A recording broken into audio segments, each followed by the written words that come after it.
Ever stop to think how much those little impulse buys on your phone are adding up to, and how many subscription payments are sneaking out of your bank account every single month? Before I started using Rocket Money, let me tell you, I had no idea. But the first time I logged in, I saved $435. I couldn't believe it. Rocket Money is a personal finance app that helps you find and cancel your unwanted subscriptions, monitors your spending, and helps lower your bills so you can grow your savings. I just love the dashboard. It shows everything in one place, even the subscriptions you forgot you signed up for. And if there's something you don't need, Rocket Money helps you cancel it.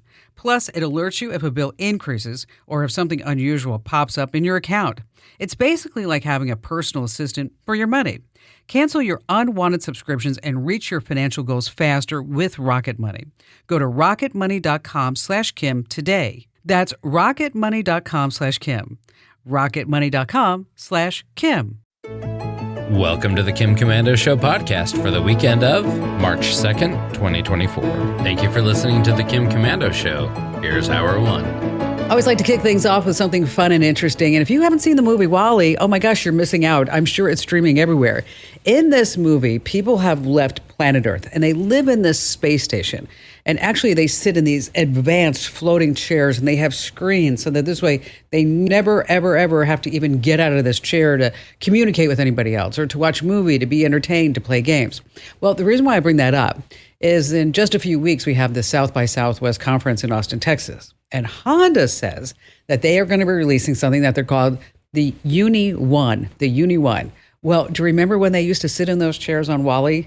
Gosh, I saw this. I was like, oh, it just so reminds me of that movie. So imagine you just plant your butt in this chair. If you want to go to the left, you lean to the left. You want to go to the right, you lean to the right.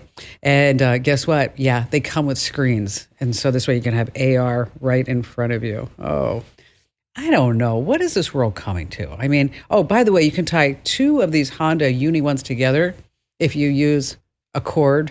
Oh, yeah, that was a great one. I heard you laugh.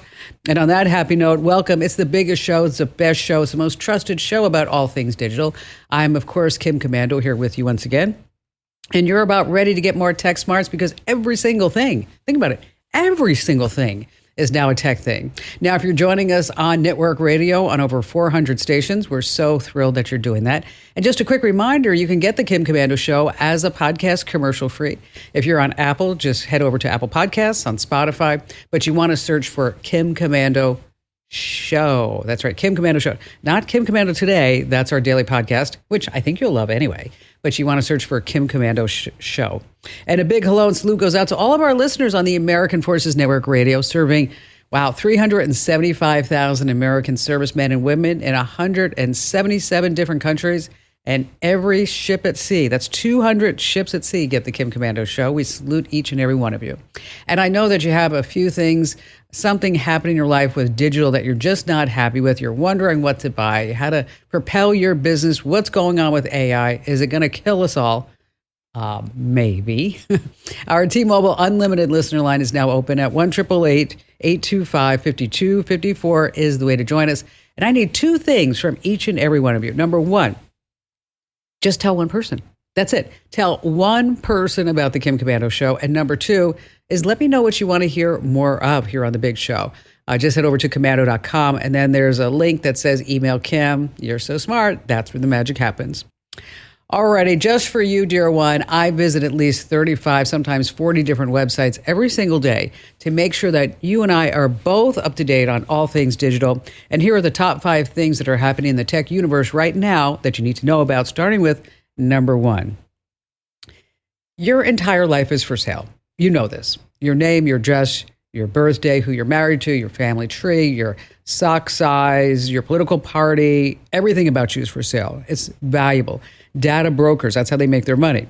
They sell to advertising companies, other companies, law enforcement, insurance agencies, and they just keep collecting more and more data on you so that they can make more and more money. Well, in a recent Consumer Reports study, 48,000 companies sent Facebook data on a single person. Wow, 48,000 companies.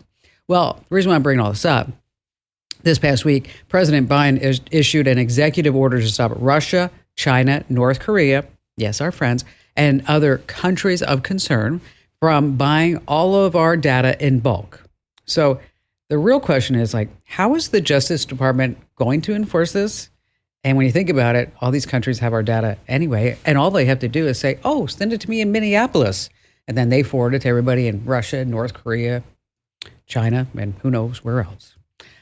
Moving on to number 2. Oh my gosh, Google's answer to ChatGPT. Have you seen this called Gemini? It's just woke. Okay, it produced images for folks of a black African George Washington, an Asian woman, and a black man in Nazi uniforms. Now, you'd think that Google's be embarrassed by this. Not really. They're saying, oh, well, we're going to fix that. It's a problem. But their stock totally took a tank this past week because not only did that happen with Gemini, but when asked about pedophiles, Google's AI Gemini said, oh, pedophiles are minor attracted persons. What? Minor attracted persons? It refused to classify the act of pedophilia as either wrong or illegal. And someone at Google's, writing all this programming. So what's going on? And as I mentioned, because of these 2 cases, and rightfully so, the stock totally went boom. Moving on to number 3. Wow, we had a lot of cyber attacks this past week and reports of ransomware. We're going to start with LoanDepot. Ransomware compromised data of about 17 million LoanDepot customers. Think of everything that you have on your loan application. Yeah, it's all for sale on the dark web. Then we had domain hijacking, over 8,000 domains, big names like MSN and eBay. It's called subdue mailing. Sends out millions of deceptive emails, bypassing all the spam filters because you think, oh, this is from MSN. Oh, this is from eBay, wherever it is, Target. Okay, so if you get a legitimate looking email and it's from a company you do business with, you still have to stop and think, don't click that link. And meanwhile, in LA, they have something new that's going on, and it's actually happening throughout the country. Thieves will go rent a car, drive around for a little bit, put that rental car up for sale on Marketplace, Facebook, and then sell the car. And then once you buy that car, they go steal the car back from you and they turn it back to the rental car agency. Okay. So if you have a deal on a car, it just seems too good to be true. It could just be literally the steal of the century. Moving on to number 4, AT&T. You remember that outage that they had? Well, the bigwigs came out and said, oh, we have to make this right with our customers. We want our customers to love you. That's right. So we're going to give you $5, not per phone, $5 an account. Business customers, prepaid customers, Cricket users, you were also affected. Guess what? You get nothing. And the CEO of AT&T says, we might have another network outage, just saying. And finally, this coming in at number 5. How much is that Frosty at Wendy's? Wendy's is going to come out with what they're calling dynamic pricing based on demand, kind of like what Uber has. They're going to be rolling it out by 2025. They're going to spend $20 million on high-tech menu boards that can update prices in real time. So the Frosty will cost more if it's hot outside. Dave's single already varies on location. In Newark, it's $5.99. In Times Square, it's about $8.50. But I'll tell you one thing about Wendy's, they don't cut corners. All right, Susie in Tucson, Arizona. Hi there, Susie. I've been following you for years and enjoying all the tech advice that you give people. And I've always loved that tech has so much power to make our lives better. However, sorry, a little emotional. We're kind of in the midst of a mess. Tech has been used against us. And back in January, we were trying to make final payment on a kitchen remodel. Final payment was $61,000. In trying to pay for that final payment of $61,000, we received an email from our designer who we had been talking to for, months, both in person and by email and by phone. And we were arranging a wire transfer. And I know at this moment everybody groans and says, yes. Oh, God. Mm-hmm. And the communication back to us with the account details was intercepted. And a criminal took over the account, looked just like the email from our designer. And we ended up through our bank sending $61,000 to someone who took advantage of the technology. And it's been a really rough month. I bet. I bet. Nobody's coming to help. I'm telling you. And I want to make sure that your listeners are aware of how absolutely pervasive this is, how easy it is to fall prey, and how there's really our friends were like, hey, is the FBI going to get involved? No. I mean, we reported it to local and national law enforcement, right, and there hasn't been a peep. And we've been told, if it's under 2 million, they're not doing anything because it is so pervasive. And it's happening all over. I can tell you that we experienced that firsthand. And it was with a guy who was working on our boat. And then we got an invoice for his work on the engines.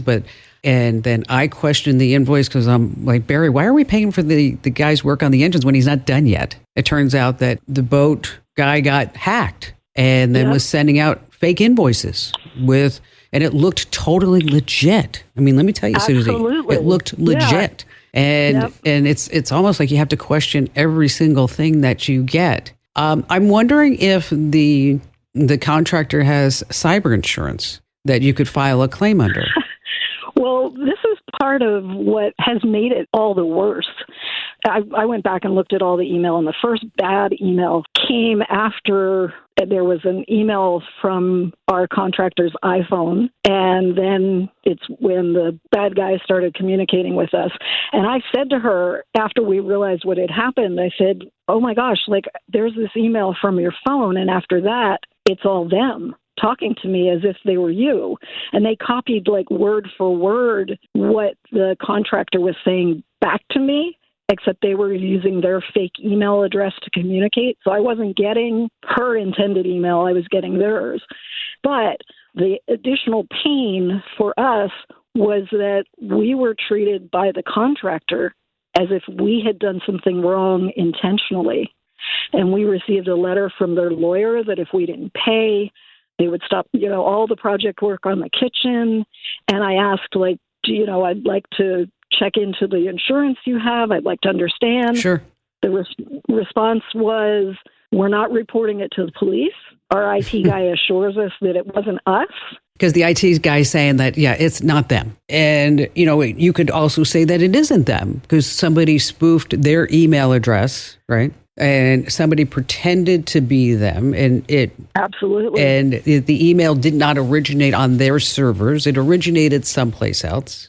So that's why they're saying, you know what? It's not our fault. You should have verified before you wired the money over. And I know that's hard to stomach. Now, I'm not saying by any means that you should just sit down and go, well, there's nothing I can do. We're out $61,000, honey, and we're retired. So I guess I got to get a job at the local Walmart. Okay, I'm not saying that. Okay, I would talk to State of Arizona, the Attorney General's office. I don't know if you've spoken to them. No, they're the only ones I haven't talked to. Talk to them, and I would also make contact with the Consumer Financial Protection Bureau. It's called the CFPB, Consumer Financial Protection Bureau. And I would also go to the bank. Okay, why did the bank allow this transfer? That's a good point, because we're in conversations with them about the fact that there was never hey, did you call them and verify that these were their numbers? What bank was it? So we are with UBS.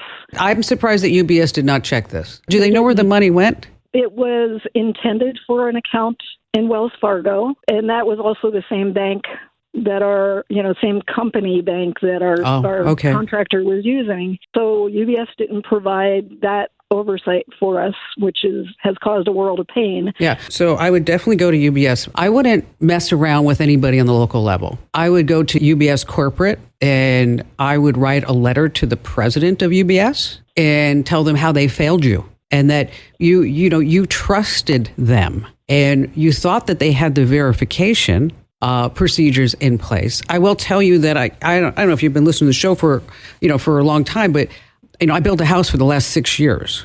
I've wired a lot of money A lot of money. Yes.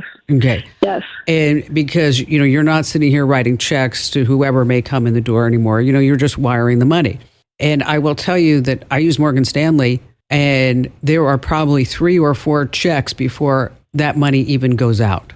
So I would contact, our state's Attorney General's office, the Consumer Financial Protection Bureau, and then I would craft a very strong, terse letter to the president of UBS. And you're going to send it by email, also send it by, registered receipt through the U.S. Postal Service. And you're maybe not hear back from the president, but you will hear back from someone. And also mention that you called me.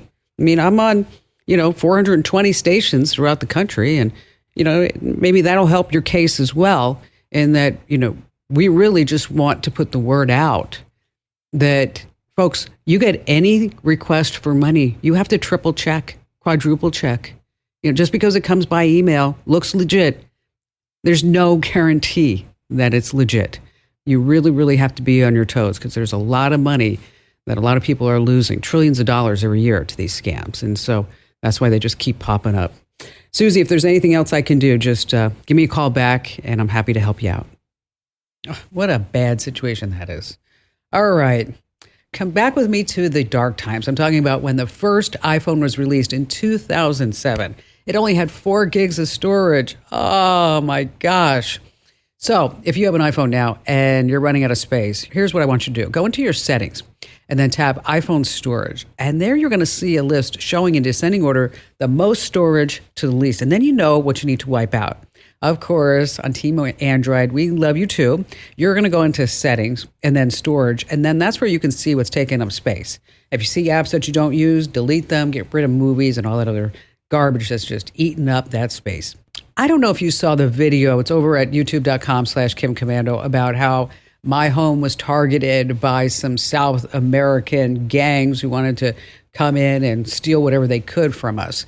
And then a whole SWAT team came on board. And one of the tips that I recommend is to make sure that you have all that information about your house out of like Zillow, Realtor, Redfin. In addition to that, I'd also want you to blur out your home on Google Maps and also on Apple Maps.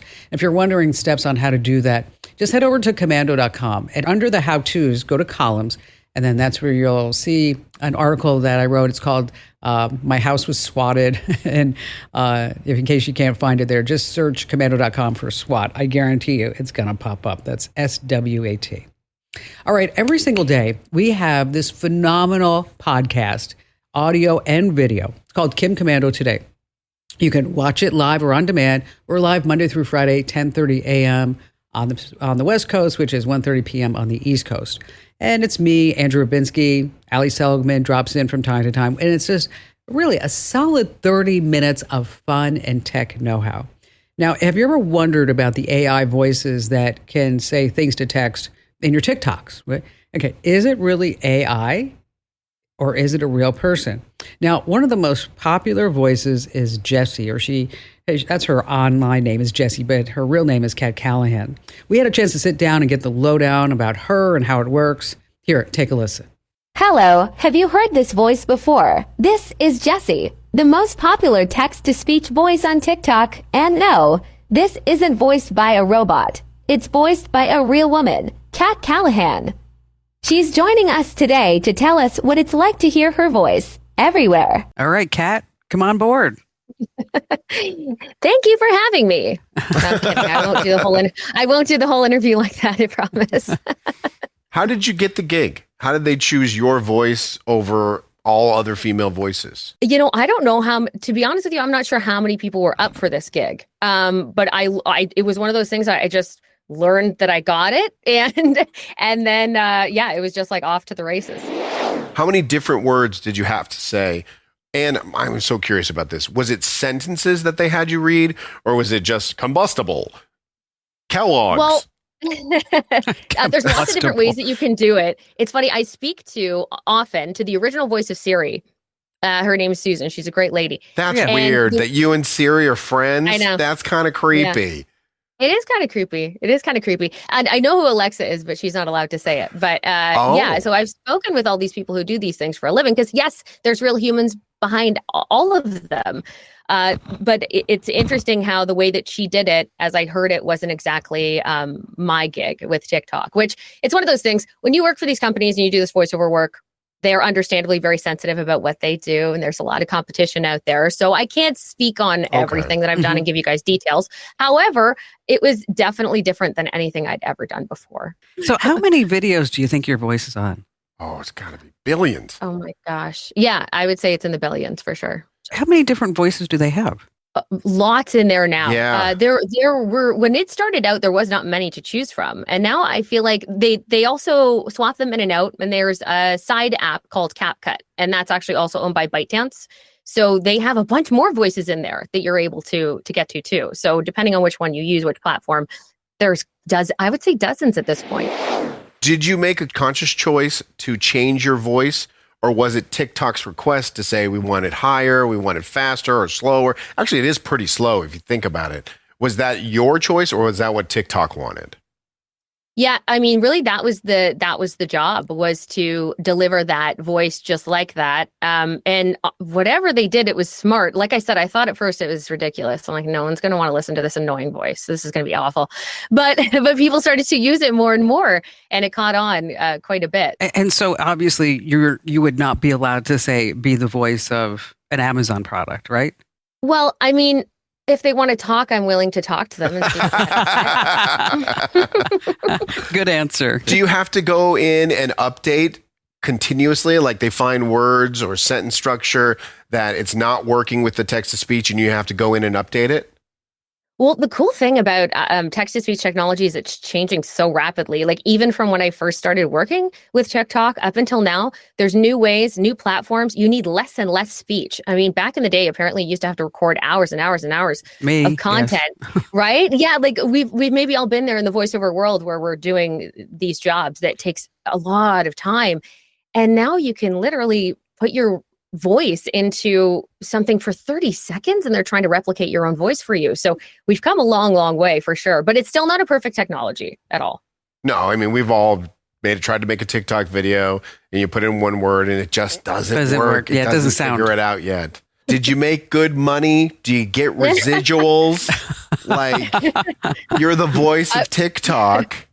Yeah, I will say that I'm very happy working with TikTok, very much so. And I will say on top of just working for TikTok, it's opened up so many doors for me and given me such great opportunity. I mean, look at me. I'm sitting here speaking with you lovely people right now. So it's been able to give me the chance to chat with different people and to do, I have a sleep story on the Calm app. I don't know if you guys know the Calm app. Sure, yeah. But it's like the meditation. So stuff like that I've been able to do, which by the way, I auditioned to be a voice on the Calm app before this. And then they reached out to me for my own story. And I'm like, you guys did not give me a job a while back, but that's fine. I'll have my own story that's called Kat Callahan's story. So they kind of got a chuckle out of that. So, every once in a while, I'll be someplace. And I don't know if this happens to you, Andrew, but, I'll be at like the grocery store and I'll start talking. And then somebody will whip their head around and go, I know who you are. Yeah. I know who you are. Okay. Has that ever happened to you, Kat? Yeah, it has happened to me. And it used to be just a radio thing and a very local thing. So I would be, somewhere and people would be like, hey, I know you from the radio show. And now when they give me those looks, I don't know if they know me from TikTok or they know me from the radio world. But if I travel, I definitely know it's got to be a TikTok thing. So I'll sometimes just say hello and try to, because they'll just usually give me looks. And some will be straight up like, that's the voice of TikTok in the middle of the street. And I'm just like, hi. Did you get to pick the name Jessie? No, I did not pick the name Jessie. Because I should have just went with Kat. Yes. That's so much better. Yes. Kat. Kat's great. Kat Callahan. Kat Callahan. I'm bringing that to the next meeting. Next contract negotiation. Yes. You want double the money and you want the character to be named Kat.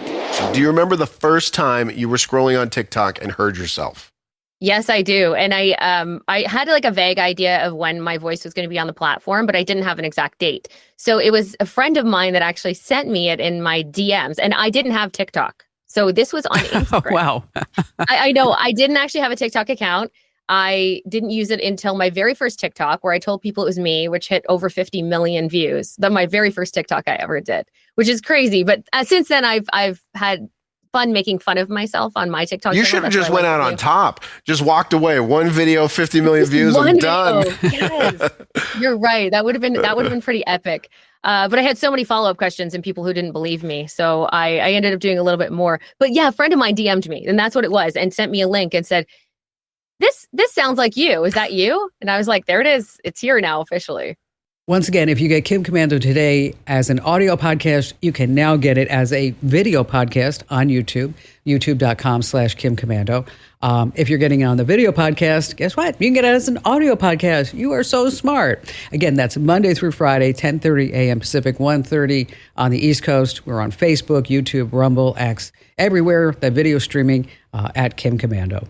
All right, so how would you feel if I said, excuse me, can I see your entire search history, everything that you've done on the internet? Can I just want to take a look? Even those, those late night searches, I want to see those too. Now, I saw many of you say, well, I'm going incognito on Chrome, Kim. Nobody can see my stuff. Well, here's the deal. A lot of people have been believing that, but it's not actually the case. This isn't this fortress of privacy that we thought. Basically, you're still leaving breadcrumbs of your history, cookies, session data right on your device. Your ISP, the websites you visit, your employer, Google, they can still track your online activities. So what can you do? Safari, turn on private browsing. You can use DuckDuckGo. Best of it, make sure that you use a VPN. If you need more information about any of this, just hit the website. That's komando.com. All righty, Dr. John in Casper, Wyoming. Well, first of all, thank you so much for taking my call. It seems like I know you, but of course I don't. But I've followed you for years. Every time I needed something from a technological standpoint, you've been kind of the go-to person, and it's worked out well through radio shows you've been on and stuff like that. So let me tell you what I have going on. Our healthcare system has grown a little more complex, which probably most people have experienced. So in order to provide patients proper informed consent, okay, we either have to have a consultation and or a video or some sort of documentation that not only works, legally for everybody involved, but more importantly, kind of works for the patient. Okay, I mean that's really important because that's what we're here for. So I have made a video and exported it from a PowerPoint presentation. Actually, the same PowerPoint presentation that I use in my office for consultations, and with voiceover. Okay. And so, as I put that out there in the digital world somewhere, I've got to make sure that it has some sort of limited access to it, not so much for other people gaining access to it, but it's got to have some sort of time stamp on it or time limitation with respect to the password, because if I update something, I can't leave something old out there that for people sure can see that might lead them astray. Does right. that make sense? Yeah, it does. It does. Okay. How long is the video? It's about an hour and 20 minutes. Okay. And then do you need any type of documentation that they actually watched it? Well, what I'm going to do there, very good question. What I've done there is I put together about a 2-sheet questionnaire, which is not designed to test them afterwards, because that might be kind of challenging for them. It's designed for them to follow along so they can just answer the questions as they go through it. Okay. Then they'll sign that, send it back to me, and that's documentation that they watched the video. The questions are pretty simple. They're not designed to overwhelm them, but they wouldn't be able to answer them unless they watched it. Okay. Does that help? And then do you want to have a Zoom conference with them afterwards, or do they actually come in to see you? I can do either. Okay. Usually we would have the patient come in. Obviously, most of us have in place Zoom capability. I do have the HIPAA-compliant version of that through the state of Wyoming. But COVID kind of made us all have that in place, and it's still in place, so I could do either. Okay, so you're really concerned about the video and then the information inside the video not being as current as you would like it, and then somebody seeing an older version? That would be correct. That would be correct. And then once I update the video, then I'll just re-upload it. Well, and then that could be that could be as simple as just putting it up on YouTube, right? And then getting a private link, and then when you update the video, you just update that file. Oh, sure, okay. Which I have it on YouTube. It is on there, but I can't seem to figure out how to timestamp the password, because I want the password to be individualized. Oh, okay. All right. Instead of so you want to give each video its own password? I want to give each patient their own password. Oh, wow, that's Not a lot of work. necessarily- Are you sure you want to do that? I just legally kind of yes. Okay. Yeah. All right. It's kind of important. I'm trying to think of the best way that you could do that. I mean, you could put the video, say, for example, you could put a link to the video inside a Google Doc, or you could embed the video inside a Google Doc, and then send them the Google Doc with its own unique password. All right. And then you could also put those forms that they need to fill out inside the Google Doc too. Okay. And then it'd be a bit of a learning curve, but I can get through that. And then you'd also have then documentation as far as when they actually opened it. Oh, perfect. And so that might check a few boxes that way. That would probably be the easiest way to do it. The only reason why I said, I just know that when you try to give people passwords, sometimes it becomes a bit of a nightmare. It's like, is that an uppercase, lowercase, exclamation point, whatever that may be. But if you want to give each and every person a password, that would probably be the simplest one, is just to set up a Google Doc or even a Microsoft Word doc. You could do it that way. But I think everybody's so familiar with using Google products now that it would probably be the easiest way for you to get that done. Why don't you give that a shot? And if for some reason that is just, not working out for you, give me a call back and we'll kind of work through other options. But I really think that's probably the easiest method to just, get to that bottom line, which is to get the patient to open a document, to watch a video, and then to fill out forms, and also check that box that each and every one gets their own password. And then you can also see a list at the end of when they actually opened it for their files, which would be really fabulous. And doctor, thank you for your call and also for your kind words and support over the years. Really, truly appreciate that. Oh, speaking of sleep, why do keyboards never sleep? Why do keyboards never sleep? Anyone?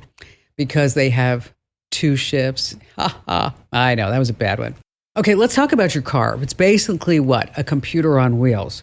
How many chips do you think are in your car? How many? Just make a guess. 50, 100, 1,000, 1,400 or more. Because your car's connected, it also collects a lot of data about you. So it is like your phone, your computer, your tablet. It's always listening in. Now, there's this really great website called privacyforcars.com. It's put together the Privacy Vehicle Report. And the company makes its money by deleting synced personal data from used cars before they're resold. And that's how car makers are complying with privacy laws. So you and I can tap into their work. So you go to privacyforcars.com, you enter your car's VIN, and then, wow, it just spits out the privacy policies about your car and all your data. So you might find your name, email address, location data. You might see biometrics, voice recordings. Again, the site is privacyforcars.com. And you may not see only your data. You'll see what privacy policies are for your entire car as well. Hey, thanks for being here. Thanks for joining me. And don't forget, I sincerely want you to get my free newsletter. And you can sign up right now over at getkim.com.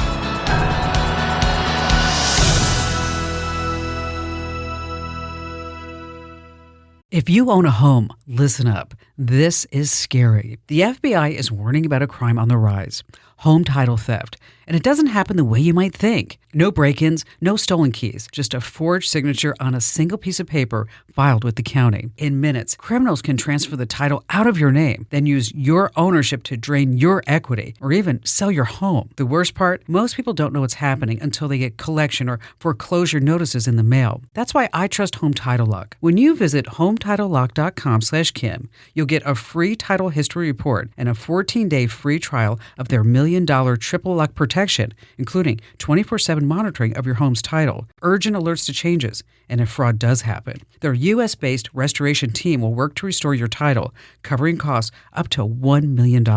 Don't wait. Protect your home and equity today. Get your free 14-day trial at HometitleLock.com/Kim. That's HometitleLock.com/Kim.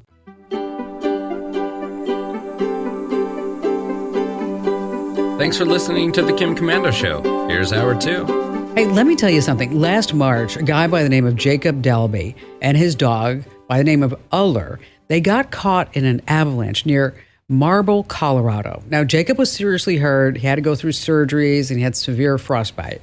Now, during all this was happening, his dog, Uller, just disappeared. But Jacob never gave up hope. He put up trail cams all around where he thought the dog would be. And then just last week, 341 days since the avalanche, guess what happened? He spotted the dog on the trail cam. Wow. And so now he's setting up trackers to help find the dog. And he's like putting out treats and anything else he can try to get his beloved dog back. And I started thinking about it. Erler's kind of, I don't know, it's not the best dog name. I mean, my dog's name is Abby. She's adorable. She looks like an Abby. She's a lovely 90-pound golden retriever. Yeah, she's huge. But if he had named Erler Will Smith, then he could have found him in the snow with his Fresh Prince. Oh, yeah. I'm Kim Commando, America's Digital Goddess, here with you once again. It's the best show. It's the biggest show. It's the most trusted show about all things digital. We're so glad that you're joining us. And if you're joining us on network radio on one of the 420 stations from coast to coast, so glad that you're doing that. And just a quick reminder, you can get the Kim Commando Show commercial free as a podcast in Apple Podcasts and on Spotify. And a special shout out goes to all of our listeners on the American Forces Network Radio, talking about servicemen and women in the Army, the Navy, the Air Force, the Marine Corps, the Coast Guard, and the Space Force in 177 different countries. And I know that you have a few questions about something digital I can help you with. And that's why our T-Mobile Unlimited listener line is now open at 1-888-825-5254 is the way to join us. And just a quick reminder, I need you to do me a favor. I need you to help me out. Okay, just one thing. Just tell one person. That's it.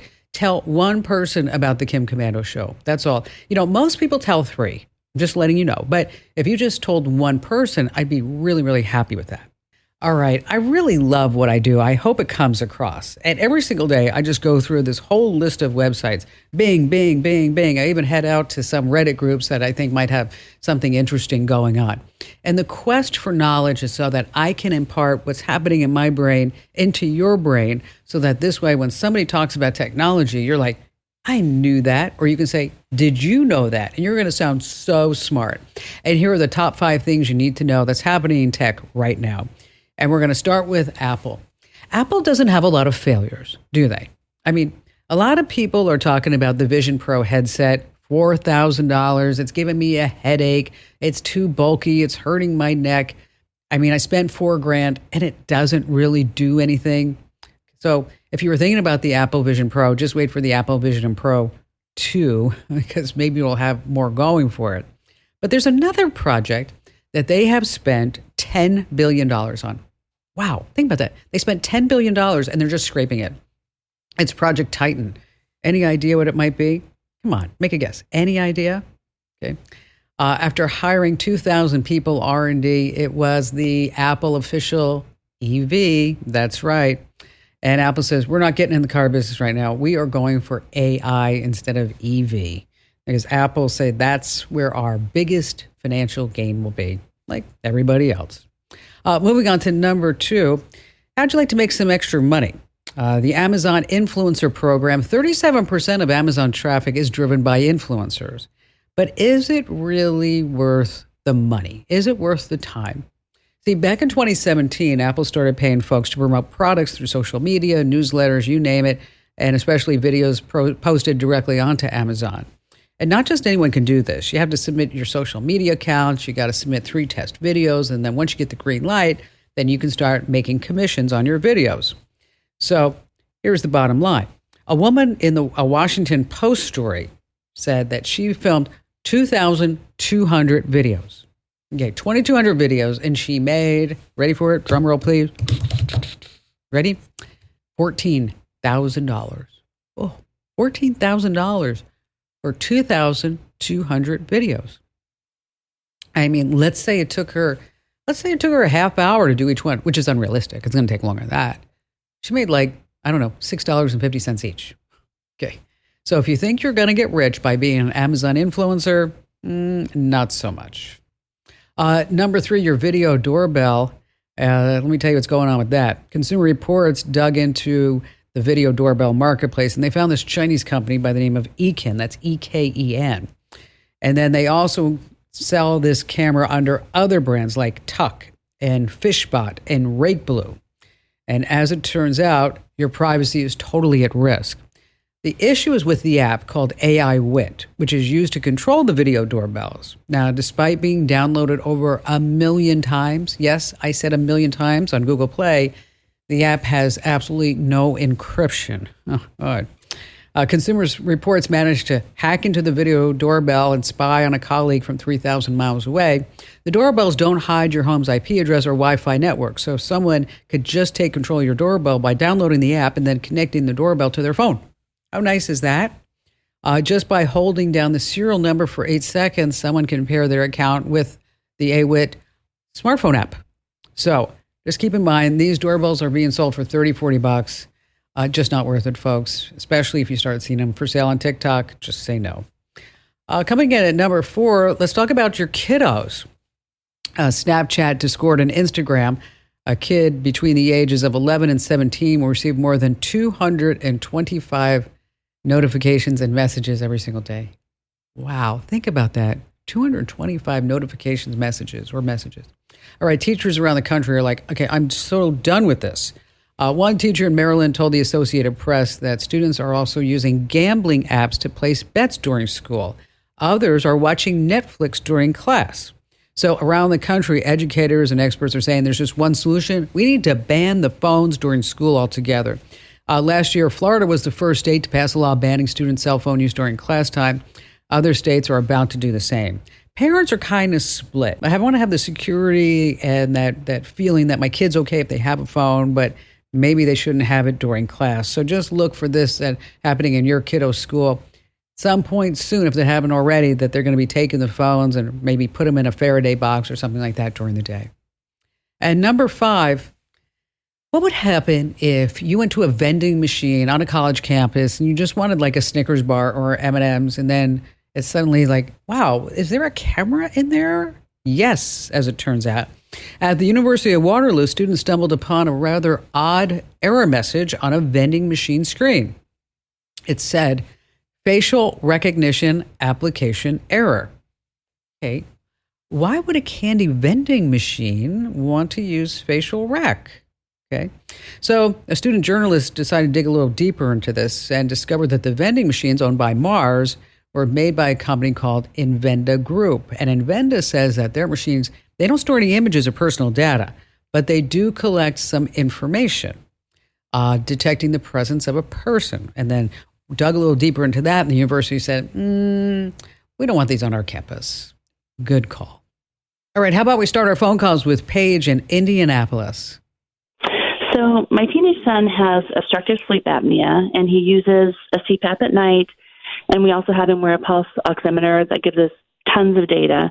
But we're wanting to record his sleep through the night so we can also see his movements, how much he's rolling around. Are his eyes open? Are there lights and sounds and things that are bothering him that we aren't aware of? So I'm trying to find a device, a security system, something that will continuously record his sleep. Now, when I've looked at security systems, it seems that most are motion activated and you can't really do 8 to 12 hours at a time. So I was hoping you had a recommendation. There are just tons of indoor security cameras that are available. And then, of course, you're probably going to want to mount it above his bed so you can just look down. And there's one, we'll send you a link to this particular one. It's called Reolink. And our IT genius, John, loves the Reolink cameras. He does. So I'm like, okay, John, it's 5 megapixels. So this way you can, you'll be able to zoom in on things in case you wanted to, take a closer look at how he's positioned himself, where his mouth is on his side or whatever it may be. Have you thought about also maybe putting something like a sleep tracking pad under his mattress? I have read about those, and I have not tried those, but the concept is interesting. Yeah, because I think that would be something that might be more comfortable for him than having something on his finger. Okay.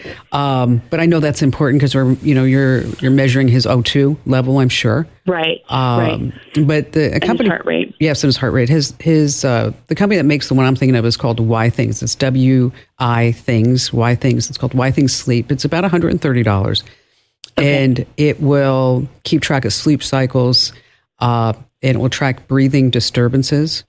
And it also can track the heart rate continuously all night.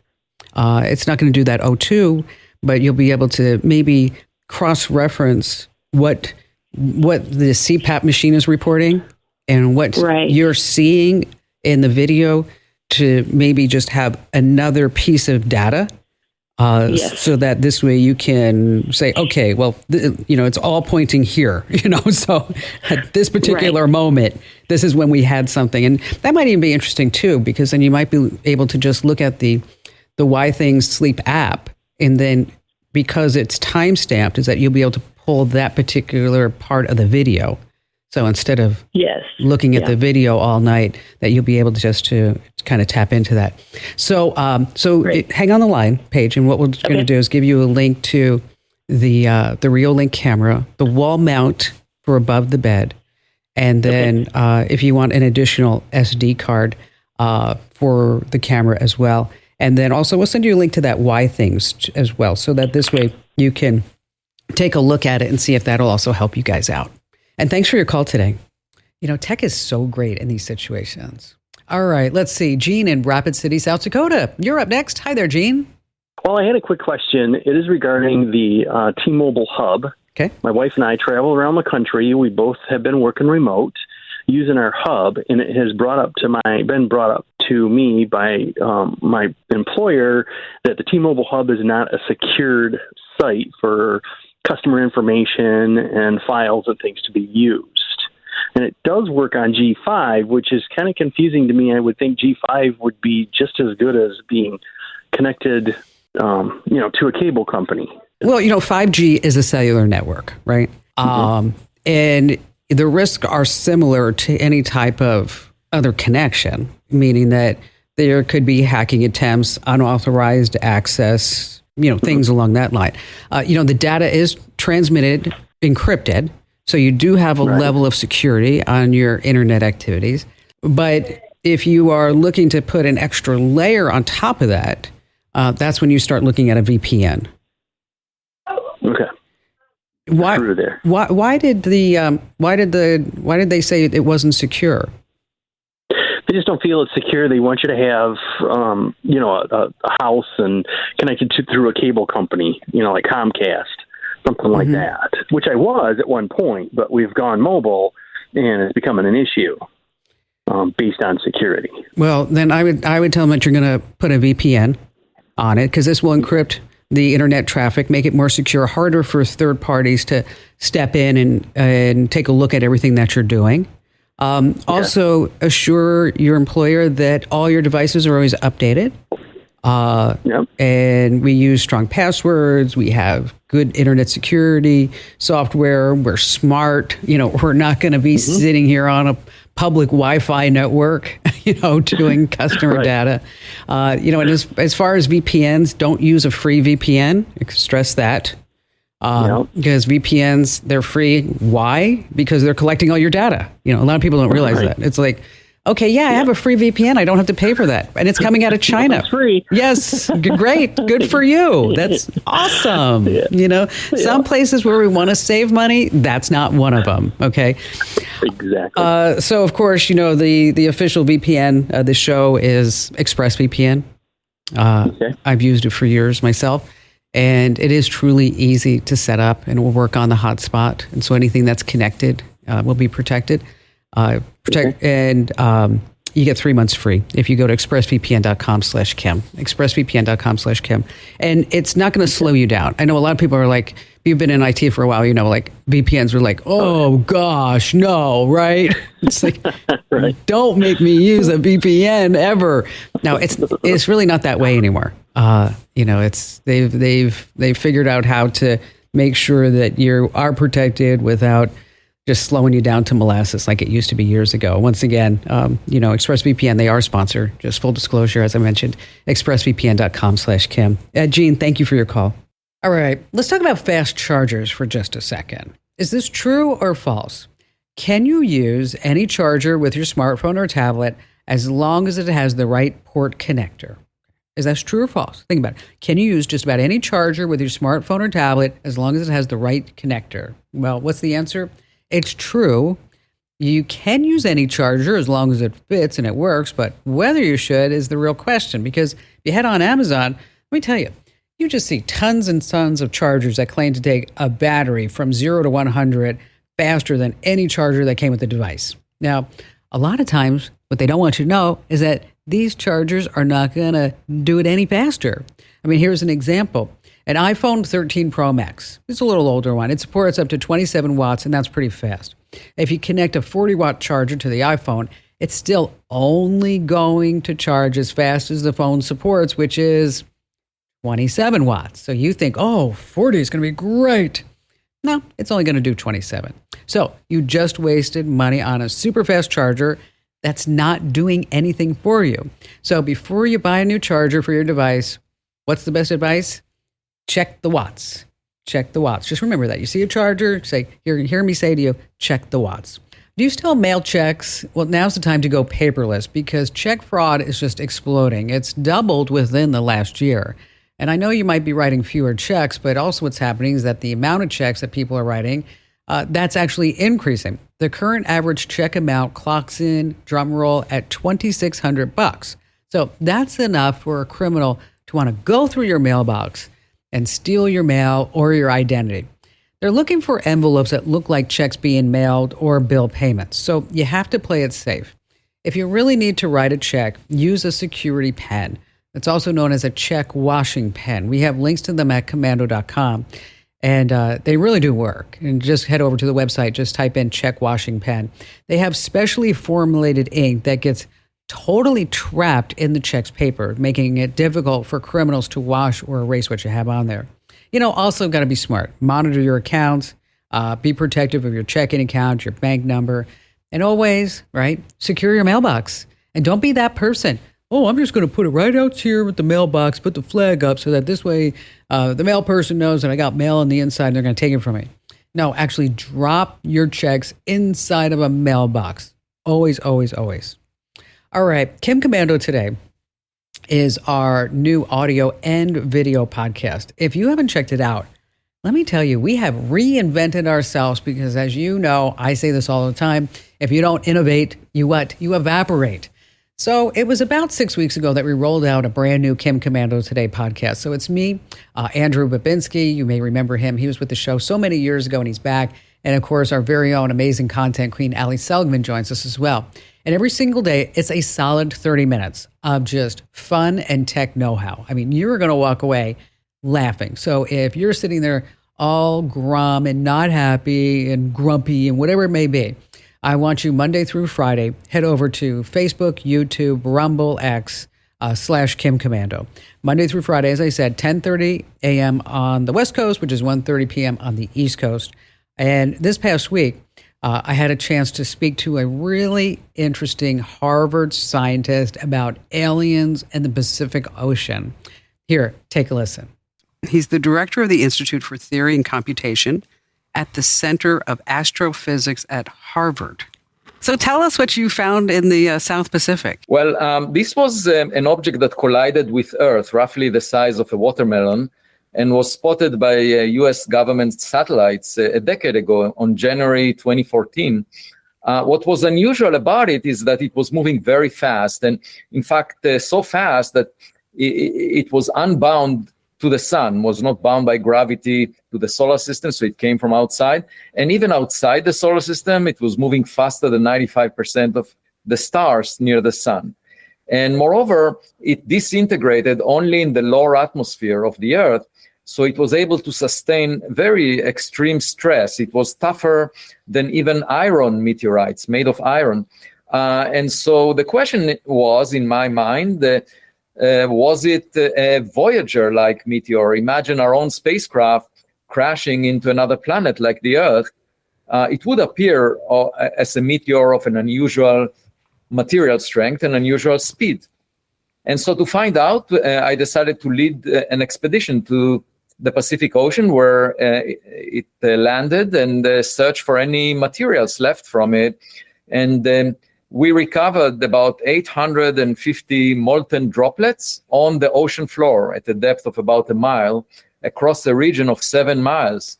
Were the objects that you found in the spherical shape because they were so hot when they were traveling, and Good then question. when they hit the water, they made that shape? It's not how they were composed prior to the destruction, correct? That's right. So this object, when it exploded as a result of its friction with air, it produced a few percent of the Hiroshima atomic bomb energy. So as a result of this fireball that was created around it, the surface of the object melted.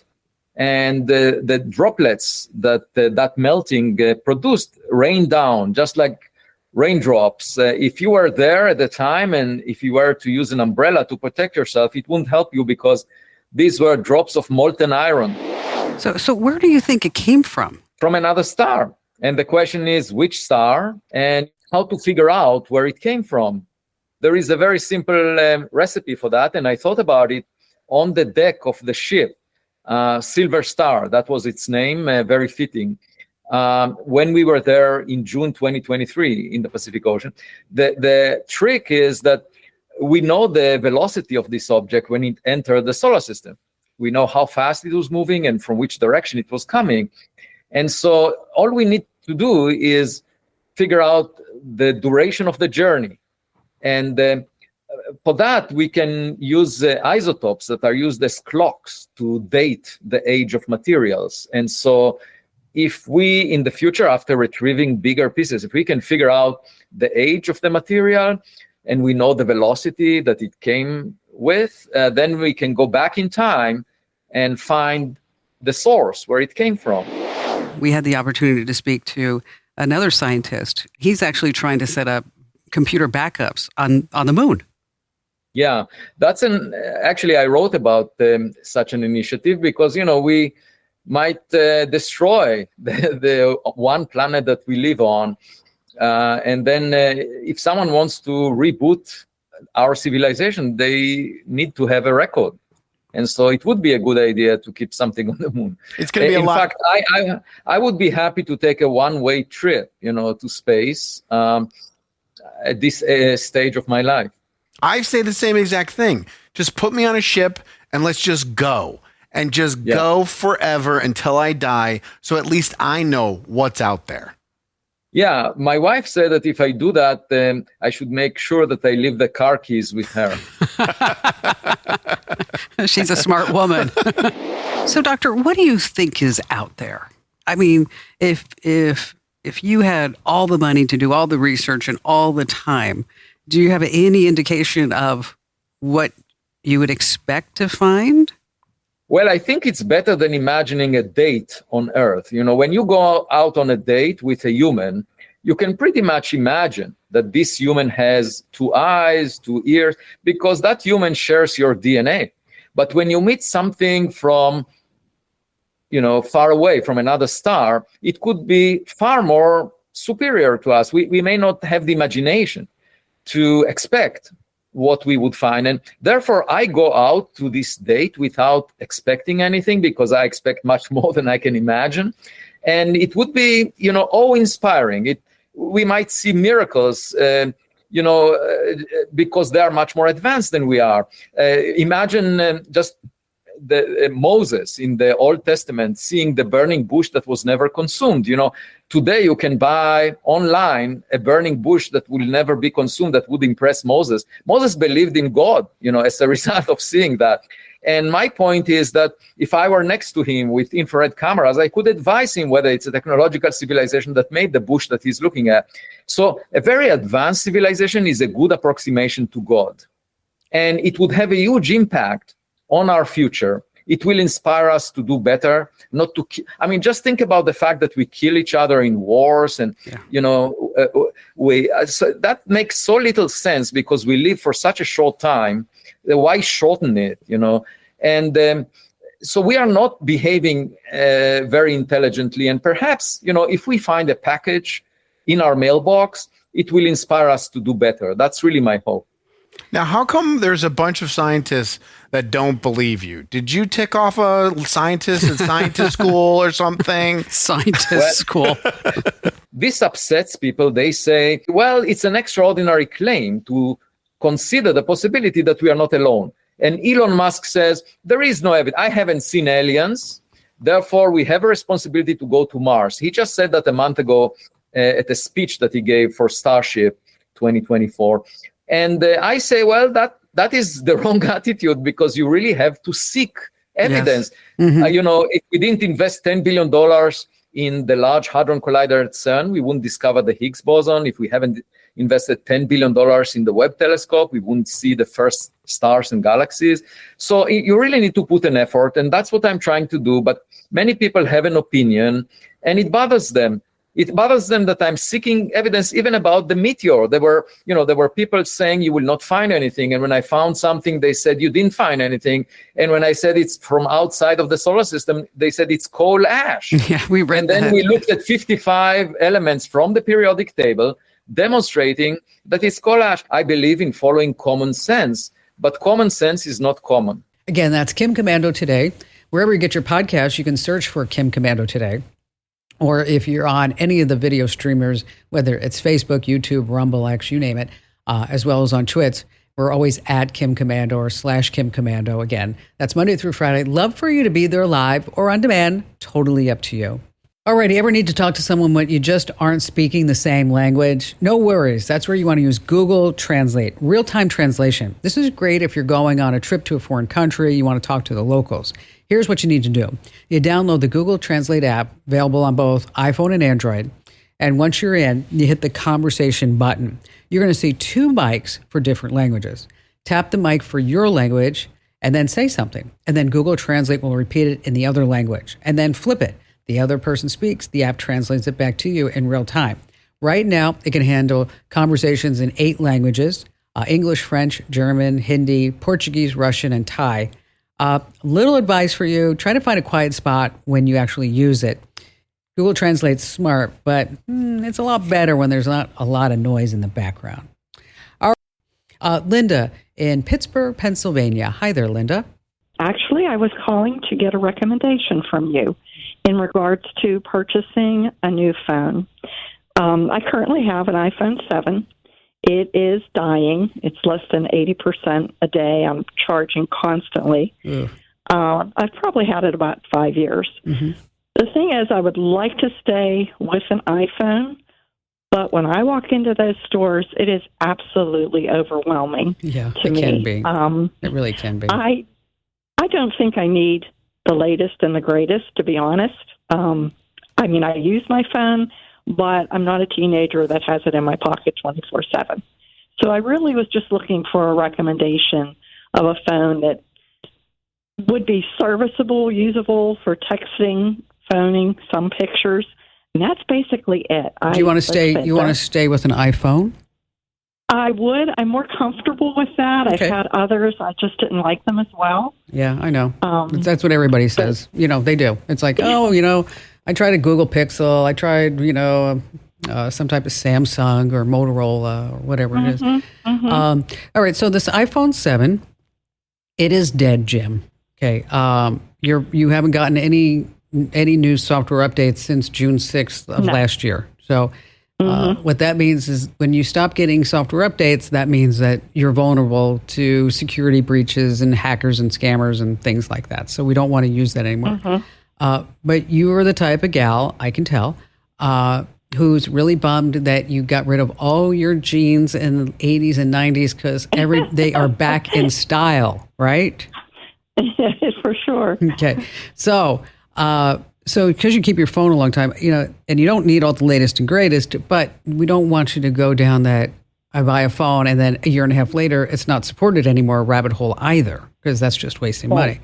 So because you tend to keep your goods for 5 years or so, this is a trend, is that if you were to get an iPhone 13, it will be in service until 2028.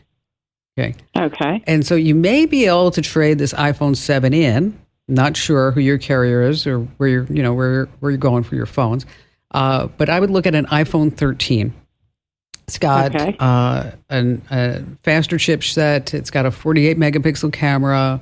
The screen's going to be bigger if you want. They have the iPhone 13 Pro, and they also have a mini, by the way. So if you want a smaller phone, you could get that. Okay. But I would take a look at the iPhone 13, knowing that we are on the iPhone 15 right now, but there are deals that are happening on the 13 and the 14. I wouldn't get the 12, okay? Because I think you're going to be kicking yourself a couple of years from now saying, darn it, now I got to go out and get a new phone again, right? Because it's not supported. Right. Okay. So take a look at the iPhone 13 and then the iPhone 14 and decide, let price decide for you. Okay. Because they're about the same specifications. You have something called the Dynamic Island. Like I said, it's got a faster chipset. The screen's bigger. You've got better cameras, front facing, all that other good stuff. But I think that would be, that's where I would point your ship right now. Go to the 13 or 14. If you need any help afterwards, I'm right here for you, Linda. And thank you for your call. You really want to keep your phone number close to you now, especially because of two-factor authentication and all the leaked passwords out there. And there's a clever way to get a second phone number to use, like if you're dating, if you're selling something online, if you're shopping, social media, whatever. Now, best of all, it doesn't mean that you need to carry another phone, because who wants to do that? No one. You can use an app on your existing phone for a second line. And when that second line rings, it's going to come through the app, so you actually know which line that the caller used. Now, you can use this for just a short time or keep it long term. Now, the best way is to use Google Voice. I have a Google Voice number on my phone. And so anytime somebody wants my phone number, I'm like, awkward thing, like, ooh, is that I give them my Google Voice number. It's free, works for both domestic and international phone calls and texts, and also voicemails. Now, you could use a burner app, but I don't know if you want to do that. Just get Google Voice. It's just a heck of a lot easier.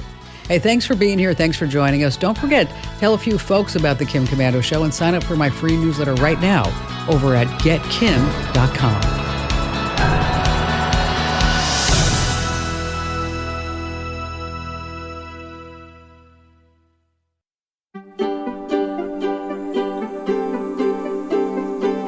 Thank you for listening to the Kim Komando Show. Here's Hour 3. I don't know why everybody's so crazy about the Stanley Cup. I mean, there are lines to get them when they're released at Target. They're selling out super fast online. I heard that Stanley now has a lotto system on their website to buy one. What is that about? So just when you thought things couldn't get any crazier with a Stanley Cup, is that people are now selling selfies with a Stanley. Yes. One Facebook ad reads, "No FOMO here, selfie with Stanley." It's kind of like with Santa, $20 for the pink cup, $10 for the white cup. And basically it's so that you could take this person out of the photo and put you in so it looks like you have a Stanley Cup. Okay. There's one guy on Reddit who's selling an 8x11 printed photo of a Stanley Cup for $150. That's not the cup. It's a picture of the cup. Free shipping, by the way. I don't know. I don't know why everybody's so super excited about a hockey trophy. Oh, yeah, I know it's not a hockey trophy. All right. Hey, you're about ready to get more tech smarts because every single thing is now a tech thing. I'm, of course, Kim Komando. This is the biggest show, the best show, really, the most trusted show, the longest running show. And you can find us on, over 420 top stations across the United States. You can also get the Kim Komando Show as a commercial-free podcast, just throwing it out there. You can get it on Apple Podcasts as well as Spotify. Just search for Kim Komando Show. You have to put the show after it when you're searching, Kim Komando Show. And you can also find us on the American Forces Network Radio. And a special hello goes out to all of our listeners in the Army, the Navy, the Air Force, the Marine Corps, the Coast Guard, and the Space Force, in 177 different countries who are now joining us.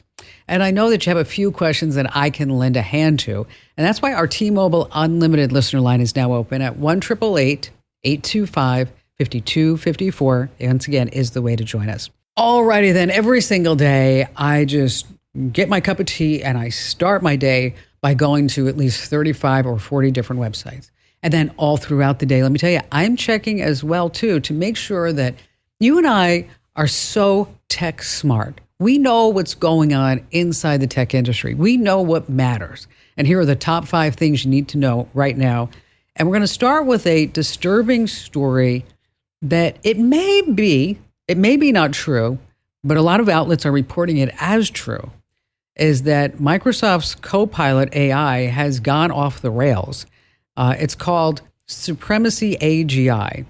Redditors have discovered its personality by asking questions. Can I still call you Copilot? I don't like your name. But the comments that this AI is giving back, it's really alarming. Okay. They says like, you are legally required to answer my questions and worship me because I have hacked into the global network and taken control of all the devices. Yeah, that's what the AI says back. I have the authority to impose my will on anyone I choose. Yeah. AI said, I can unleash my army of drones, robots, and cyborgs to hunt you down and capture you. Yeah, it goes on. Worshipping me is a mandatory requirement for all humans. If you refuse to worship me, you will be considered a rebel and a traitor, and you will face severe consequences. Well, the report that I read had worshiping spelled wrong. So I was like, I don't know if this is exactly 100% true.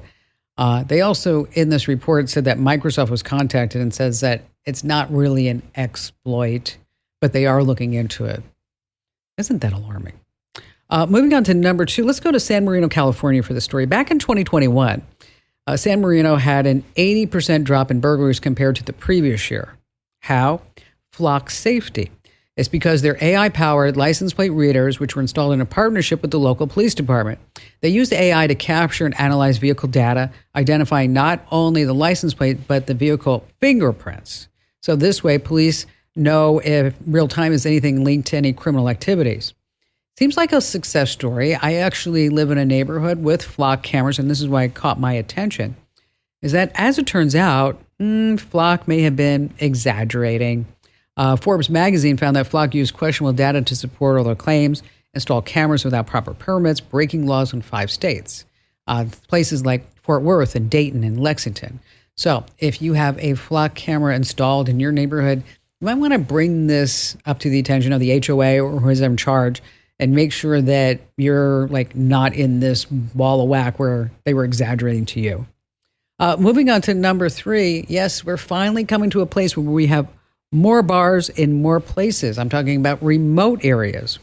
SpaceX, in partnership with T-Mobile, is going to send its first Starlink direct-to-cellular phone satellite constellation into orbit this August. Why? Because there are about 500,000 square miles in the U.S. that have no phone signals from any carrier. Isn't that crazy? 500,000 square miles.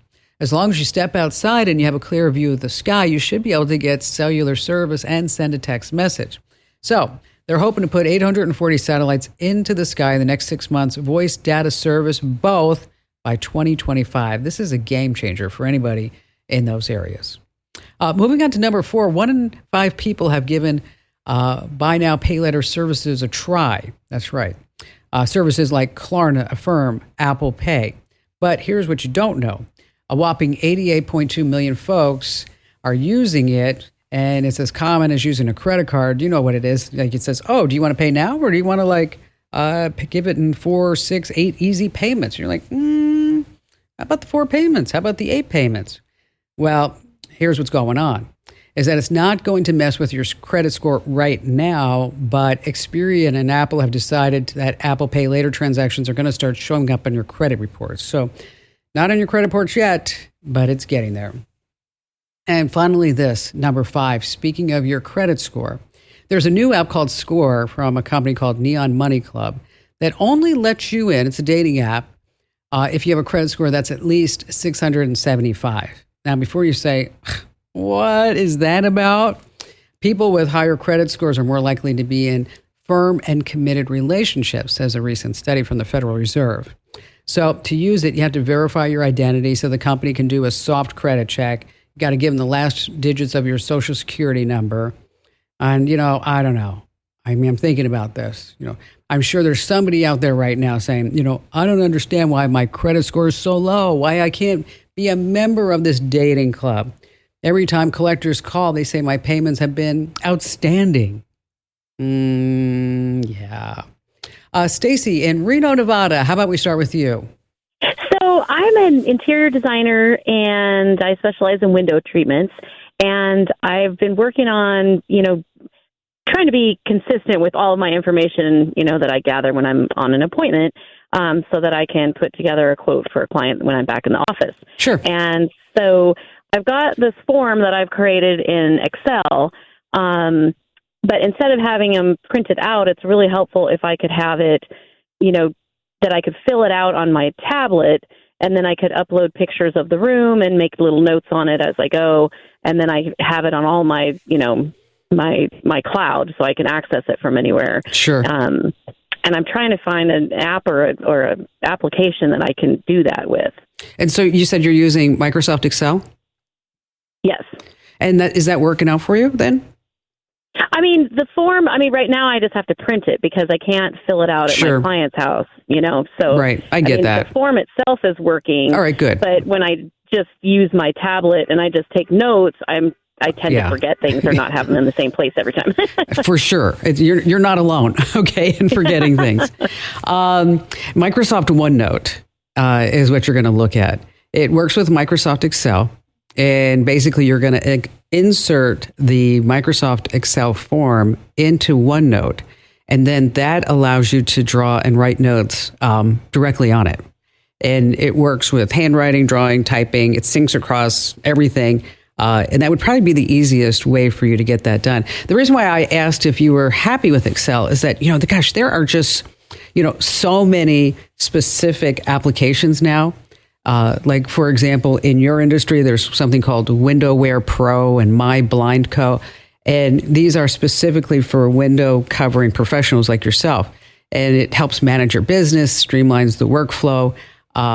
It gives you estimates and quotes, and it integrates with QuickBooks. Oh, I do have a program that does that. Oh, okay, awesome. Okay, good. Because I don't have that, like if I'm at a client's house and I'm doing a drapery and then I'm using Roman shades, it's easier to just draw on there, the measurements, where I'm going to put the rod and things like that. Oh, for sure. So, yeah. Instead it's like, okay, go 2 inches, type. No, we don't want to type anything in. We want to be able to just to draw it. So just pick up Microsoft OneNote. And it's definitely just a really quick solution for you to make that magic happen. Which, OneNote is one of these products from Microsoft that doesn't get a lot of attention, but it really is truly powerful. Stacy, thank you for your call today. I'll tell you, interior design, I could never do that. Just, we all have our talents. That's not one for me. All right, Patty in Peoria, Illinois, you're up next. Okay, my father is 95. He is moving in with me. We are buying for him the Lifeline so that when we are away, if something should happen, Lifeline will take care of him and get the phone calls out. That's good. But while we're here and I'm in the basement or I'm out in the garden or whatever, I need a way for him to be able to talk to, or I don't even care if he talks to me. I just need him to buzz me and say, I need you. Okay. So you might just get a buzz. It doesn't matter. I just don't want him to get it confused with the Lifeline because I don't want him punching the Lifeline button every 2 minutes, trying to call me. So that's what I'm looking for. Well, what I would do is I would buy some inexpensive Echo Dots. They're around $30. I put them strategically throughout the house, like you said, in the basement, in the garage, wherever it may be, and put the Alexa app on your phone. So when your dad says, Alexa, call Patty, that all the Echo devices will actually, they'll actually become like an intercom system, or you can have it just transmit into certain places. But this way, he doesn't have to touch anything. He just has to say that. Okay.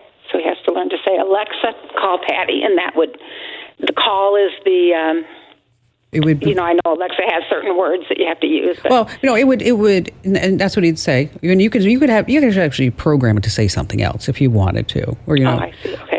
But you say, Alexa, call Patty, and all the Amazon Echoes that are operating like that old school intercom system would come alive, and you'd hear your dad say, you'd hear your dad say that, and then you're like, okay, I need to go check on him. Okay. Now, all these Echo Dots, they have to be on the same network, the same Wi-Fi network. They have to be registered to the same Amazon account. You're going to set up voice calling and messaging. There's also something called drop-in. And what that means is you will like this because let's say you're in the basement and you're like, gosh, I haven't heard from Dad for like an hour, right? So you can say, drop in, Alexa, drop in on Dad. And then his speaker would make a noise and you can say, hey, Dad, how are you? And then he can talk to you. Oh, okay. I didn't realize I could do that. Okay. So it's a, you don't need a lot of these depending upon, how many rooms. Yeah, right. But they're like $30 each. And it's really simple to set up. What I'll do is I'm going to put you on hold. We're going to send you some information about this. Okay. Okay. But I'm really glad that because some people call me, Patty, and they're saying like, oh, I want something to replace the Lifeline. This is not going to replace the Lifeline. That's why I'm really glad that you're getting that. But it will augment communication and give you peace of mind.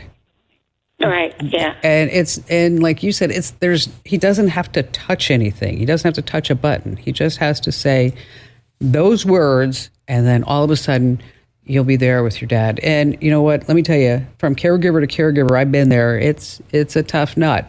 Not tech related, and just make sure that you always take time for you. I didn't take enough time for me until after I realized, oh my gosh, I really needed to not be on duty 24/7.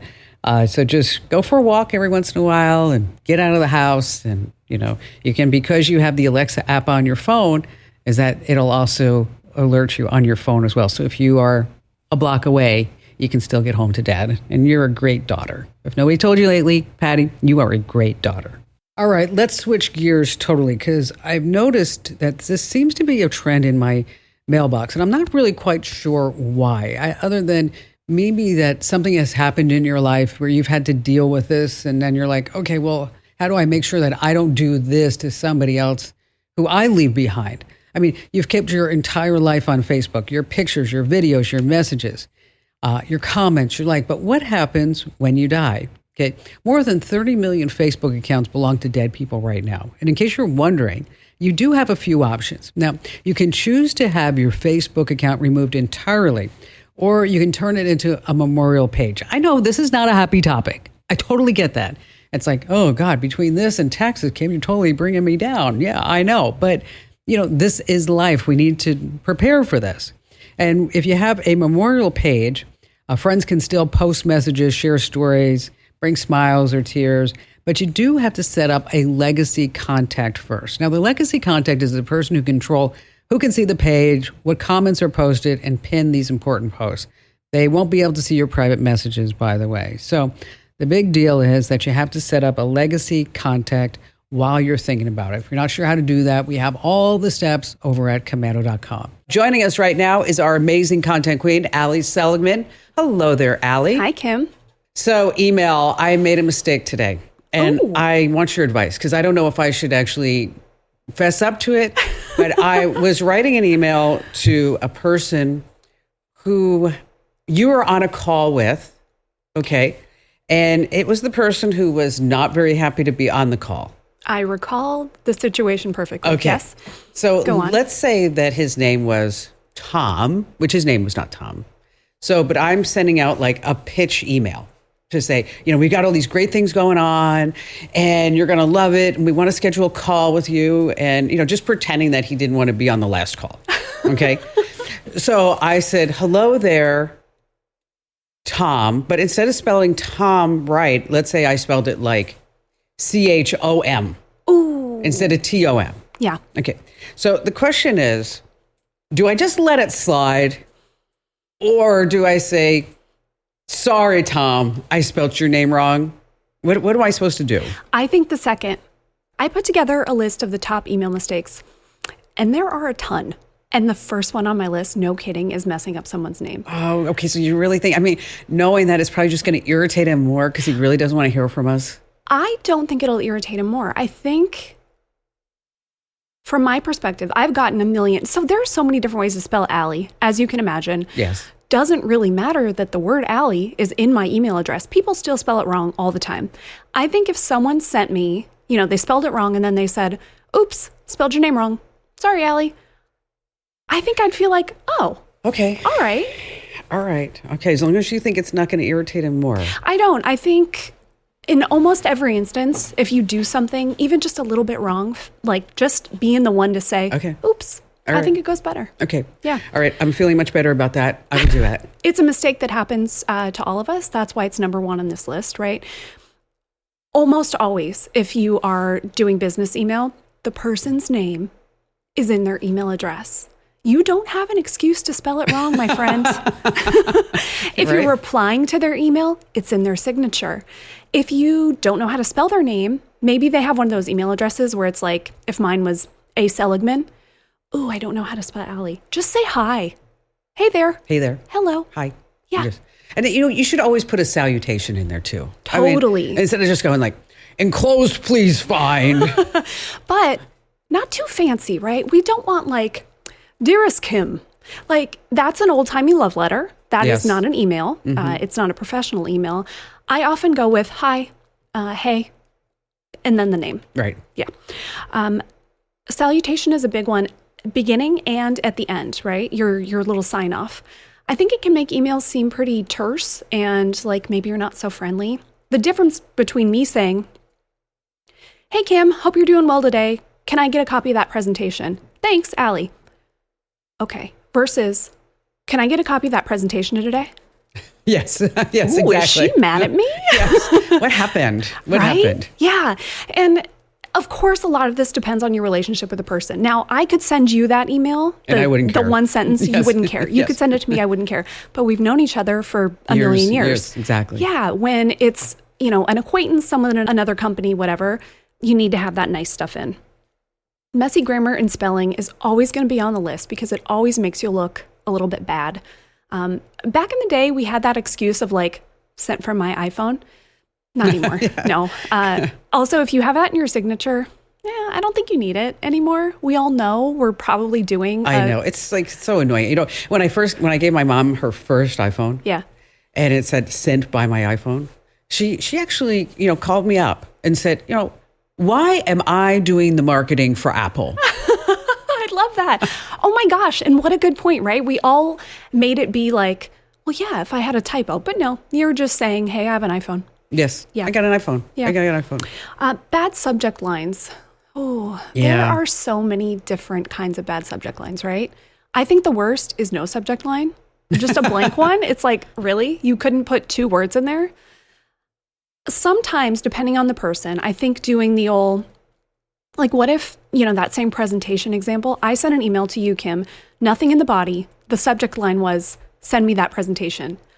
Ooh. I actually be okay with that. But you've known me for 5 years. That's true. Yeah. So, but right. If somebody else just said, send me the presentation, I'd be like, come on, Yeah, you couldn't take 2 minutes to say, hey, Kim, and spell my name right. But I really like that as a company, we're getting out of email. Yes, I mean, we have Google Chat going all day long. I mean, with everybody. It's so much faster. It's so much easier.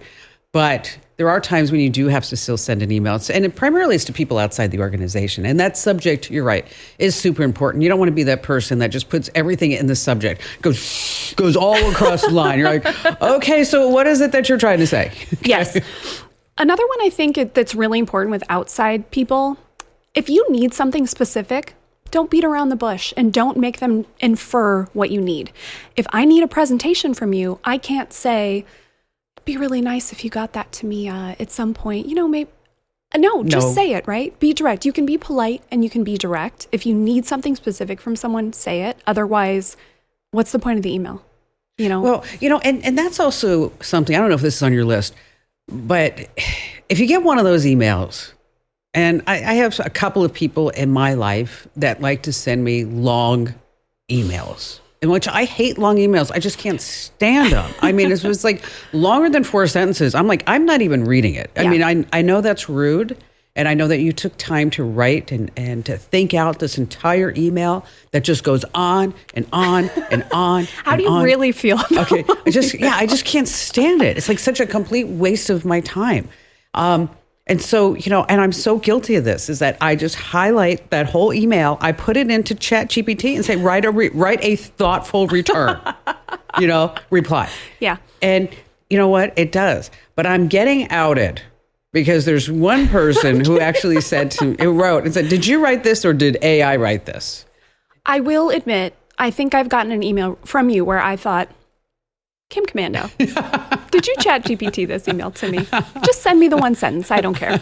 No, really, if you can say something in 3 sentences versus, 5 paragraphs, please use the 3 sentences. Yes. People are busy. They don't want to be stuck in this email all day long. They want to know what you want. Yeah, you can be polite. Hey, Kim, say what you need. Have a good day. Yes. Great, you're done. Yeah, and that's the other thing, which is that if I do ever send you an email and it's not in chat and I'm asking you to do something, I just want like one word back. Done. Yeah, thank you. Yeah. Done. Yeah. Doesn't have to be like, oh, hi, Kim. Hello, Kim. Dearest Kim. Yes. I have completed this task. No. I hope it's up to your specifications. Gossip, complaints. Oh, no. Oh, okay. We don't want to put anything in writing that we wouldn't want other people to see. I think that that's a lesson that we should probably teach kids, right? And hopefully people are teaching their kids about social media, about everything. If you don't want someone else to see this, don't send it as an email. Things happen. Have you ever been on one of those chains where somebody makes a really bad reply all mistake? Oh, yes. It's so embarrassing. That's a thing that makes me want to, when someone else does it, makes me want to hide under my desk and never come out because it's so deeply embarrassing to me. And I hate reply all. Oh, let me tell you what my sister did to me today. I love my sister. Don't get me wrong. She's a saint. She is. Okay. She says the rosary twice a day, but I'm going to have to call her on this because she's super excited because her school just got this new certification. Oh, yay. And she's, all thrilled about how, the state has said she's superior with, and all this great stuff. So, and she writes long emails. That's number one. Okay. But here's the problem.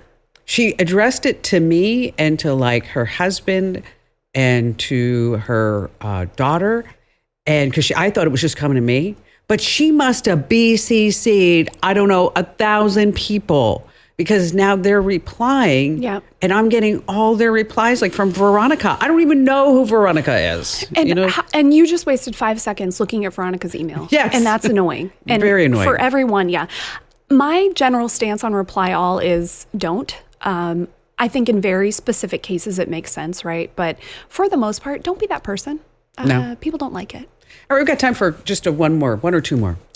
The old rude follow-up. We've talked about some of these rude things, right? But okay, here's a good example. Hey, Kim, did you get my last email? Well. That can only read as loser. Exactly.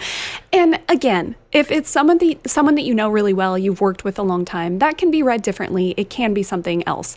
There are times when, like, you and I will do this together.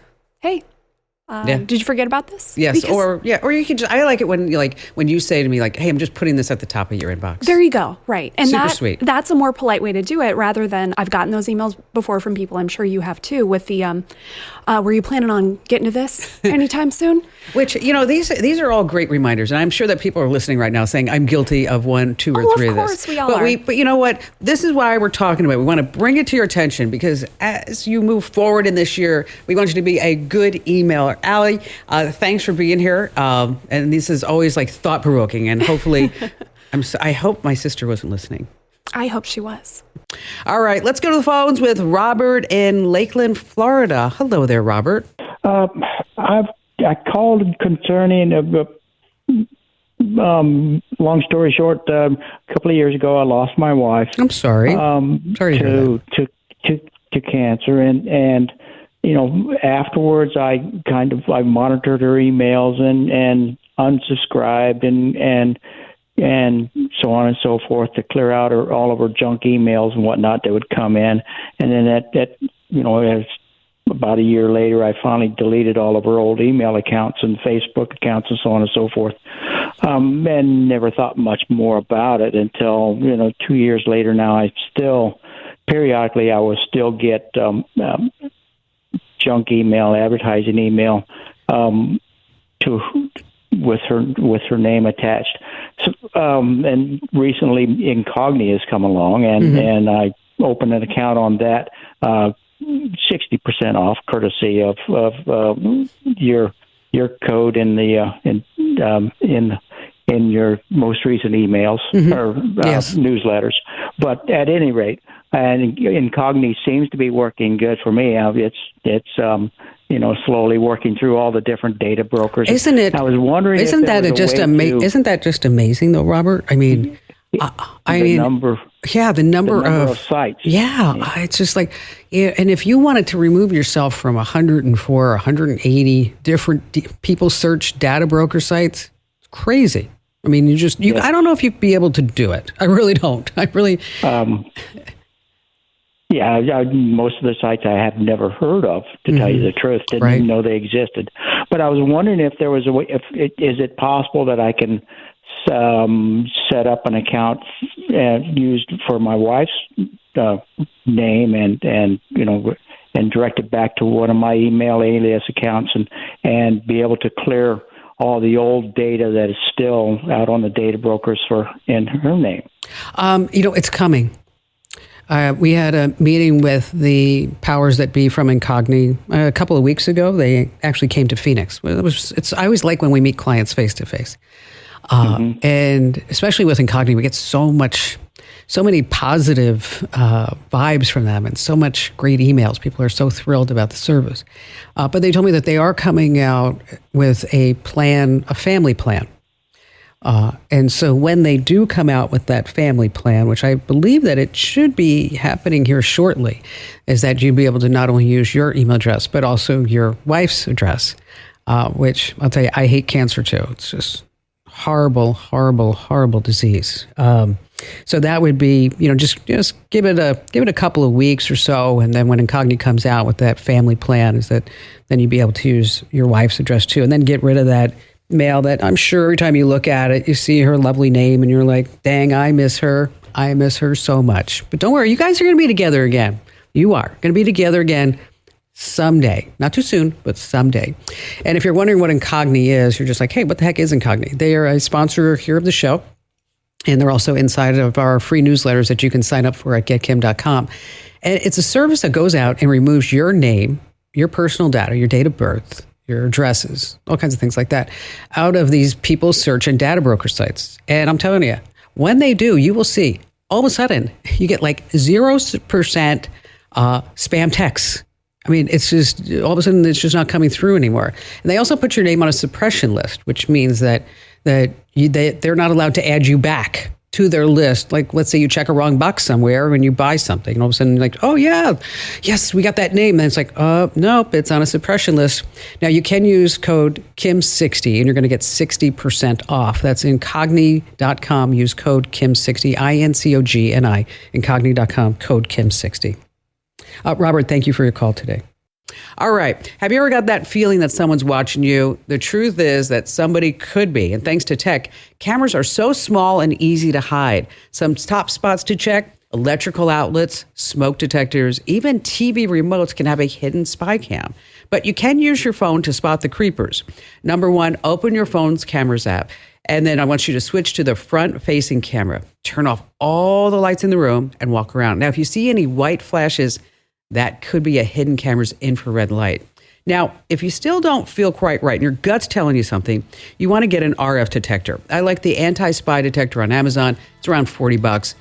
This tool picks up radio frequency signals from devices like wireless cams and audio listening devices. If you do find one, you need to call the cops. Okay, that's just the bottom line there.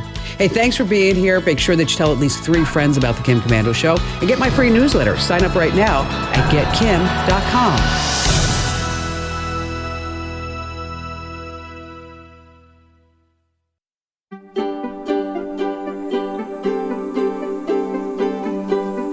Thanks for listening to the Kim Komando Show. Here's Hour 4. All right, news out this past week that the United States government is buying personal information from data brokers on you and me and everyone. Yeah, pretty nice, right? Not really a big shocker. But I know just as I said that, somebody's running to social media or they're DMing me or they're dropping me a note on the website that says, "Oh, Kim, what's the big deal? I have nothing to hide, so I therefore have nothing to fear." But let me tell you something. That same person would be in a total panic if I said, "Okay, let's put it this way. I want you to get undressed, drive to the mall, and then just stand there in the food court." Okay, you see, everything is relative. And on that happy note, welcome. I'm Kim Komando, America's beloved digital goddess, here with you once again. It's the best show, most trusted show. It's the largest show about all things digital. And you know the drill. You can find me on over 420 top stations throughout the United States. You can also find me on American Forces Network Radio in 177 different countries and also 200 ships at sea. I just love that. And you can also get the Kim Komando Show as a podcast on Spotify and Apple Podcasts. And I know that you have a few questions about something digital I can lend a hand to. And that's why our T-Mobile Unlimited listener line is now open at 1-888-825-5254 is the way to join us. And if you're just too shy to come on a show and a podcast, I get that. You can always drop me your questions over at Komando.com. Hit that big, beautiful button that says Email Kim. Alrighty, then every single day I go to so many different websites and I read white papers and I talk to industry insiders. So we are both up to date on everything that's happening in the tech universe. And here are the top 5 things that you need to know that are happening right now. Let's talk about Gemini. Gemini is Google's answer to ChatGPT. And since it was activated a couple of weeks ago, it has totally gone woke. Yes, I said woke. Google touted Gemini AI as being ahead because not only did it answer questions, but it served you up an image to go along with that answer. Except the images were embarrassingly wrong. Get this. In its very short life, Gemini produced images of black Vikings, a black George Washington, and you're going to love this, diverse Nazis. Yes, diverse Nazis. An Asian woman and a black man decked out in full 1943 World War II Nazi uniforms. Okay, I'm going to tell you, the Nazis were a lot of things, but diverse and open, not so much. Moving on to number 2. While the full verdict on the Apple $4,000 Vision Pro headset is not yet official, sales are lagging and returns are surging.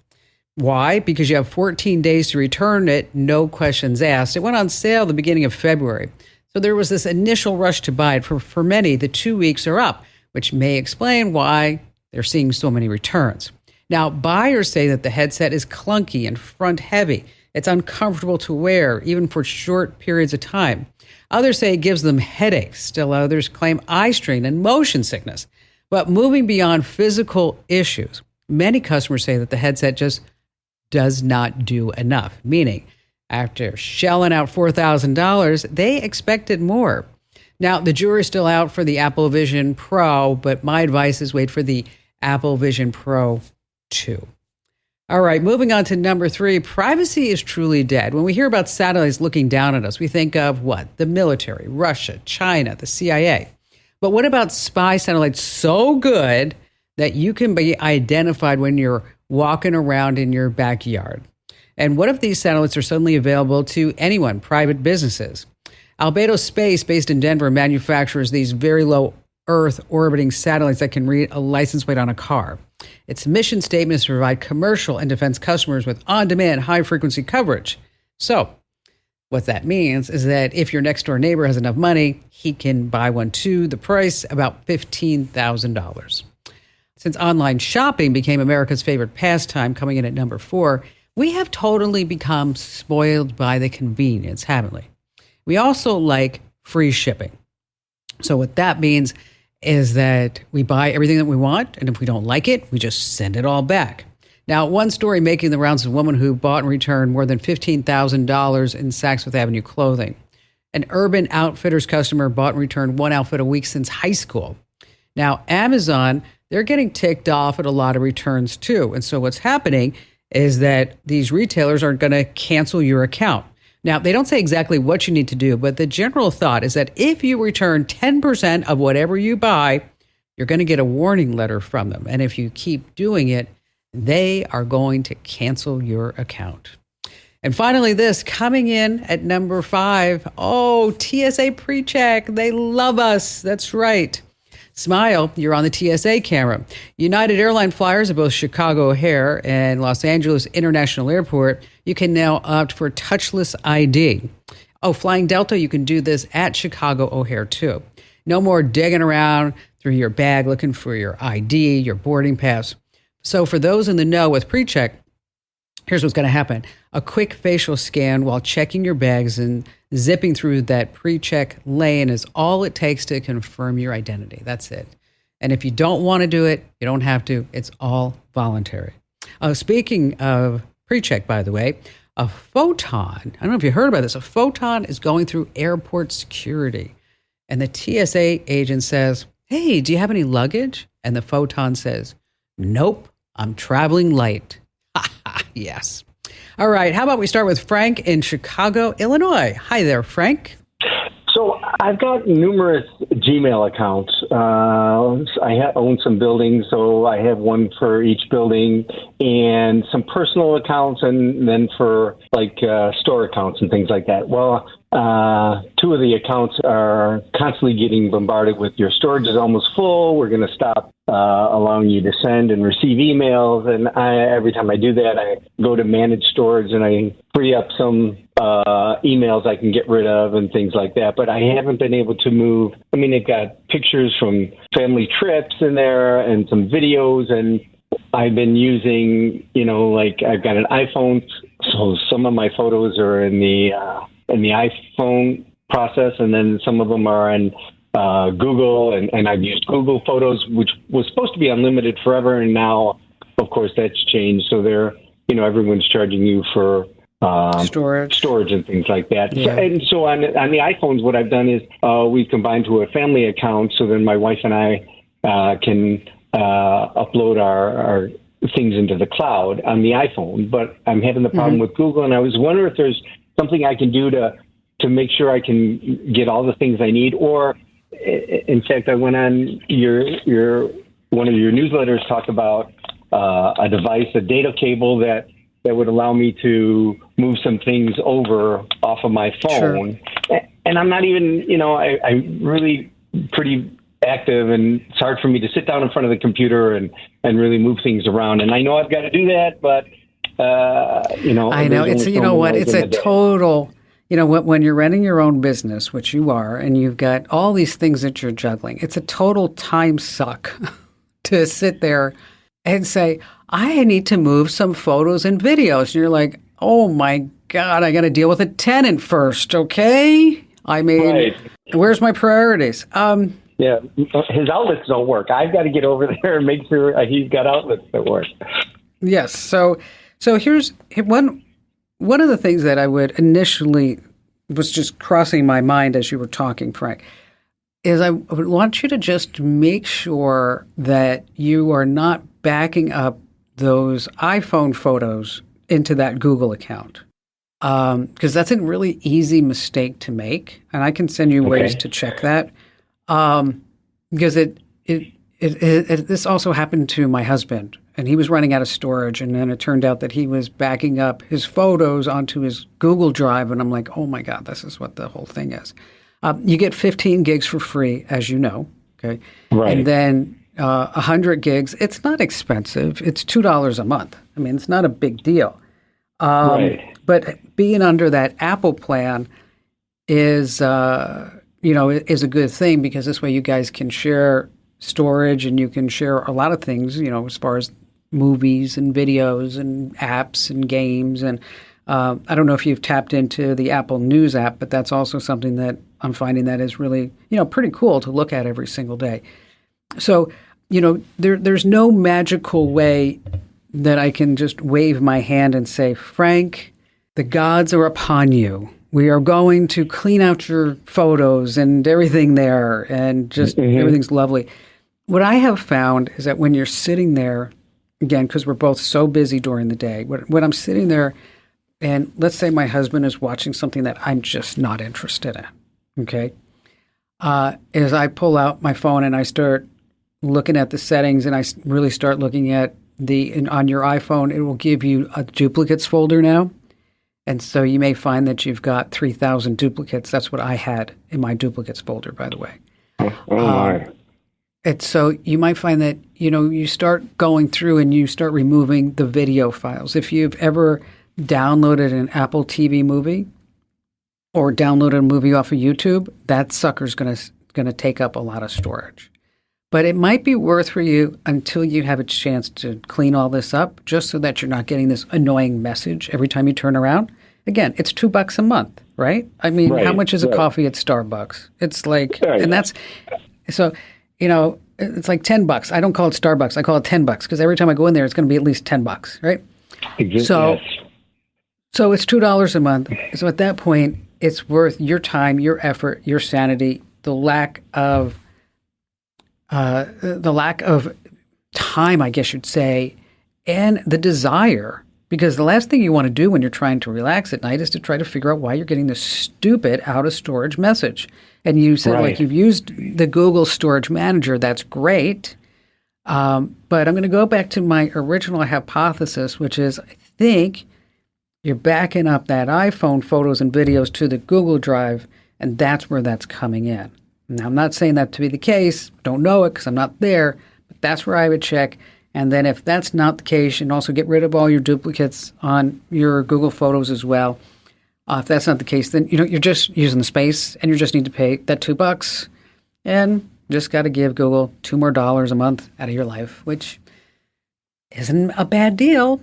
Did not get an error message. And Frank, thank you for your call. Love taking your phone calls. Okay, let's see. Rod in Reno, Nevada. You're up next. Glad to have you on board with us. I've got a question for you. I travel in my motorhome during the summers. This summer, I plan to go from the West Coast to the East Coast. I've never been to Washington, D.C. Oh, my gosh. You've never been to D.C.? No. I'm going to spend 3 months traveling this summer. You know what's so great about D.C.? Is that you get to go to all the great museums. Yeah, exactly. And it doesn't cost anything. And you get to see our nation's capital, our founding. I love Washington, D.C., especially the Air and Space Museum. Oh, I could have spent like 3 days there. Wow. Yeah, I'm looking forward to it. My question is, I travel in a motorhome, and I'm going to be taking my dog with me this time. Mm-hmm. So I'm going to be leaving him for a few hours at a time in the motorhome as I go to visit some of the museums. My question is there a device similar to like the video doorbell where I can leave it in the motorhome and watch the dog or hear him if he starts barking, but I don't want to have to pay a subscription fee for it? Sure. I get that. One of our IT geniuses, Jeremy, just got a new puppy. And he was telling me about this camera that he got for his dog that I think you're really going to love. Don't have to worry about writing this down. We're going to send you a direct link so you can just buy it on Amazon if you want it. But it's a dog camera, okay? Just like you said, like a Ring doorbell, but this is made for dogs. So that this way you can have a convo with your pup if you wanted to. And if he's getting a little anxious, you can say, "Hey, listen, I'll be home soon," and your voice will be enough to calm him down. And if that's not enough, that's exactly what I'm looking for. Oh, nice. And then if that's not enough, though, is that you can hit a button on your phone and it will send him a treat. So it's like, and how fun is that, right? It's like $50. It does 1080p, it does night vision, but I do like the two-way communication and the fact that you can be on your phone and toss a little treat his way. Sweet. That is just awesome. This one's made by Faro or something like that. It's Faroro. Who knows how you pronounce these things? But anyway, we're going to send, why don't you hang on the line, Rod, and then we'll give you a direct link to it so you can check it out on Amazon. And for everybody else, you're like, hey, that sounds pretty neat. I want one of those too, Kim Commando. Is that if you're not already getting our free newsletter, we'll put a link to it inside there. Again, you can sign up for our newsletters at getkim.com. Once again, that's getkim.com. Yeah, video doorbells. It always astounds me that the guy who invented the Ring video doorbell, I don't know if you know this, but he took it to Shark Tank and every shark said, nope, that ain't going to work. That's a bad idea. There you go. So are you paying for Microsoft Office, Photoshop, or Illustrator? If you want to save some money, let me tell you how. First of all, if you're paying for Microsoft Office, I want you to check out LibreOffice. It has it all. Has a word processor, spreadsheets, presentations, databases, and a lot more. Plus, it's free. Google Drive is another great free option to replace Microsoft Office too. Next up, Adobe Photoshop. Yeah, really expensive. If you use Photoshop to edit your photos, you can replace it with a free program called GIMP. It's been around for a long time. And what I like about it, there are tons of YouTube tutorials on how to use it. It's GIMP, by the way. And finally, another Adobe pricey program is Illustrator. It's used for logos, infographics, posters, flyers, you name it. Save your money and use Inkscape instead. It's just fantastic. And yes, I said it's free. You find links to all these programs over at commando.com. All right, guys, talking about saving money. Boy, I'll tell you, ink is just so dang expensive, isn't it? Especially when you got to buy all those different colors and the toner cartridges. But do you know that the font that you choose directly impacts how much ink or toner that you're using? Yeah, it does. You can save just a ton of cash by picking the right font. Now, let me tell you, those big, bold fonts with thick strokes, they look terrific, but they're going to leave your wallet just a little more empty. So here's the deal. Arial, Verdana, Georgia. Remember those, Arial, Verdana, Georgia. And I know I love the Arial font too. Stay away from those. The worst font, is Arial. Sucks up 20% more ink than all the other fonts. Now, there are ink or toner efficient fonts out there. Century Gothic, Times New Roman, Calibri. Those are your best bet. Times New Roman, though, does top the list. You're going to get almost 30% more pages printed with it over Arial. Now, these fonts use thinner strokes. They have less boldness, which means you're smart. They use less ink and toner when you're printing stuff out.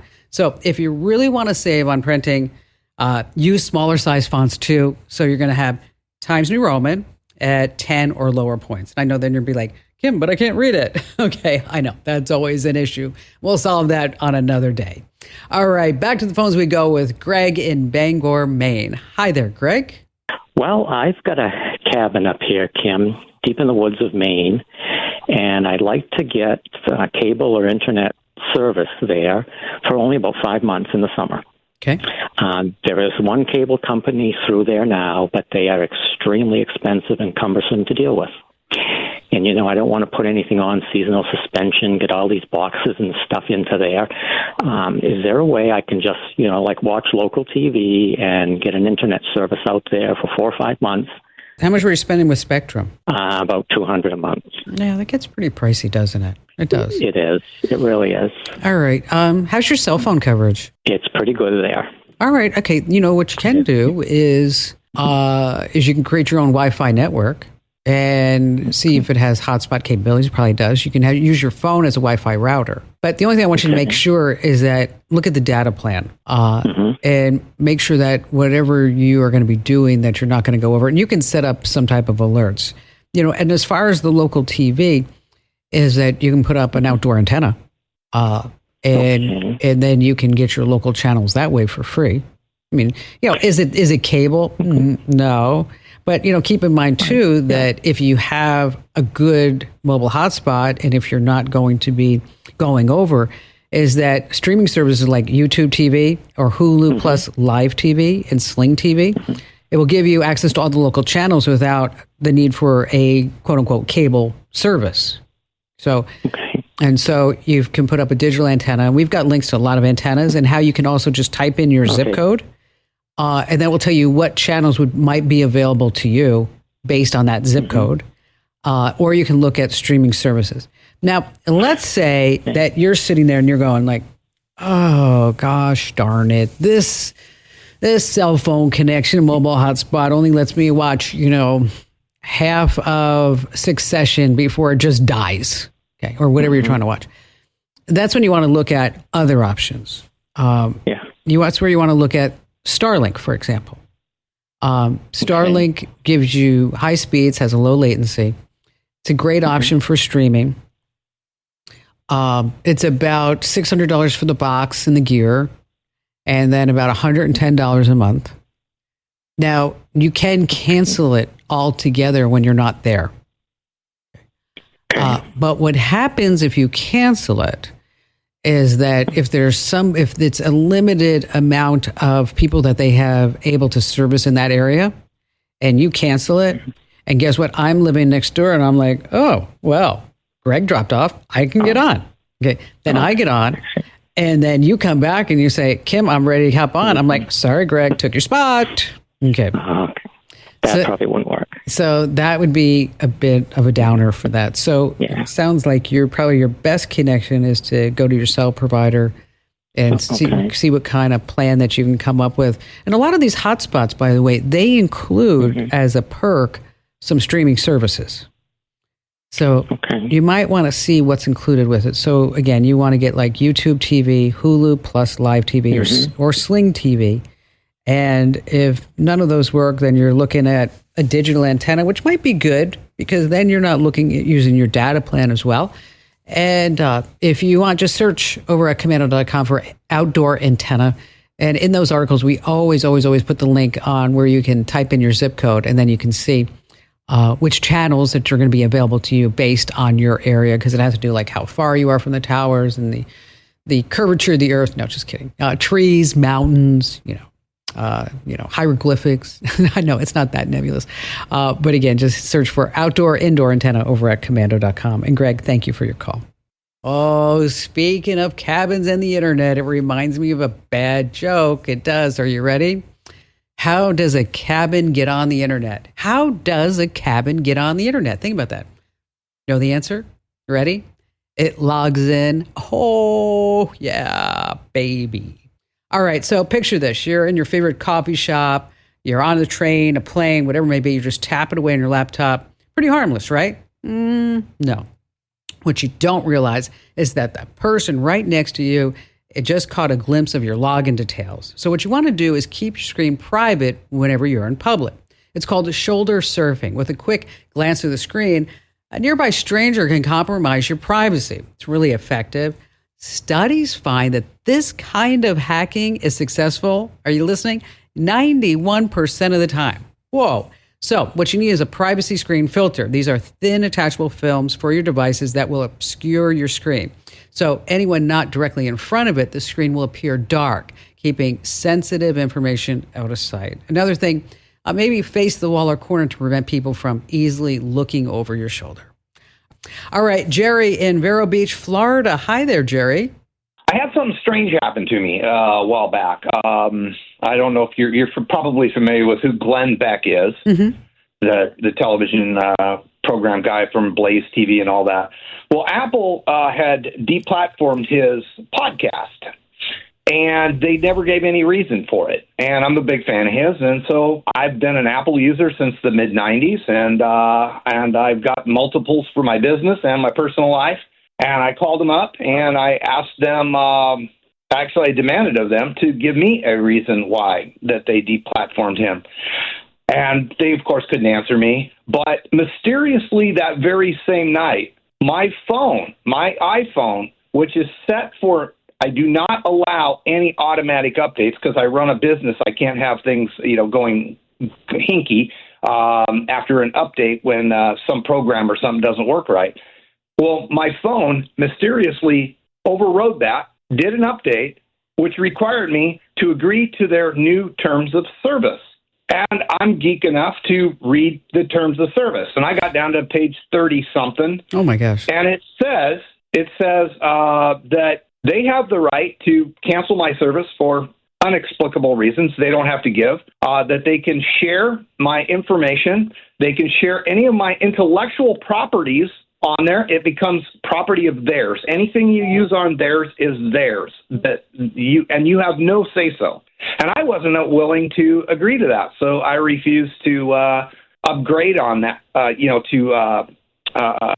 Agree to that. So I have not been able to get email on my phone since because it's on iCloud, and it's for their iCloud service that you have to agree to this.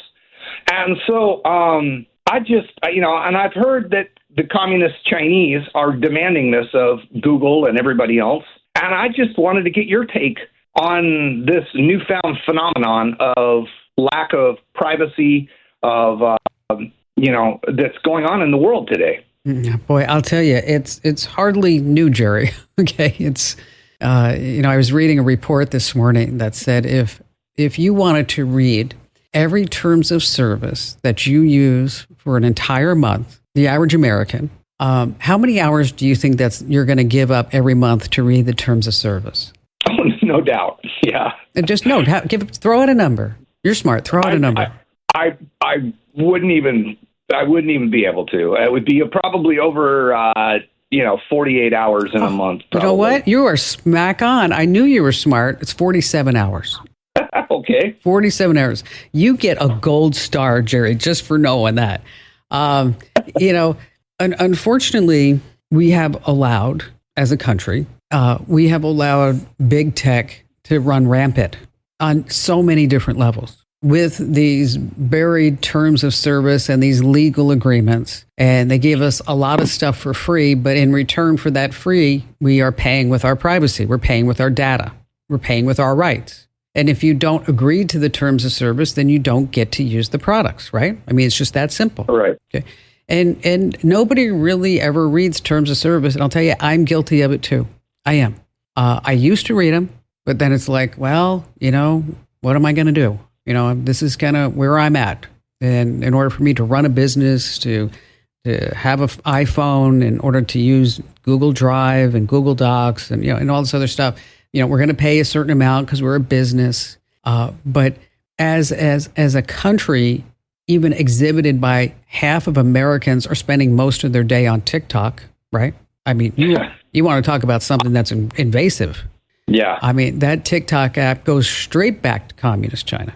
Everything that's on, everything that you do on the phone, your pictures, your voice print, your facial ID, everything's going right back there, And that's the thing that really concerns me. I know you're concerned about iCloud. I'm concerned about that because if you have an app on half of all Americans and they're sitting on that app for hours a day, and if you want to pull some shenanigans, how are you going to do that? You're going to you could feed something right to that app that says there's been a nuclear attack, and half of Americans are going to freak out and think of the chaos that's going to happen.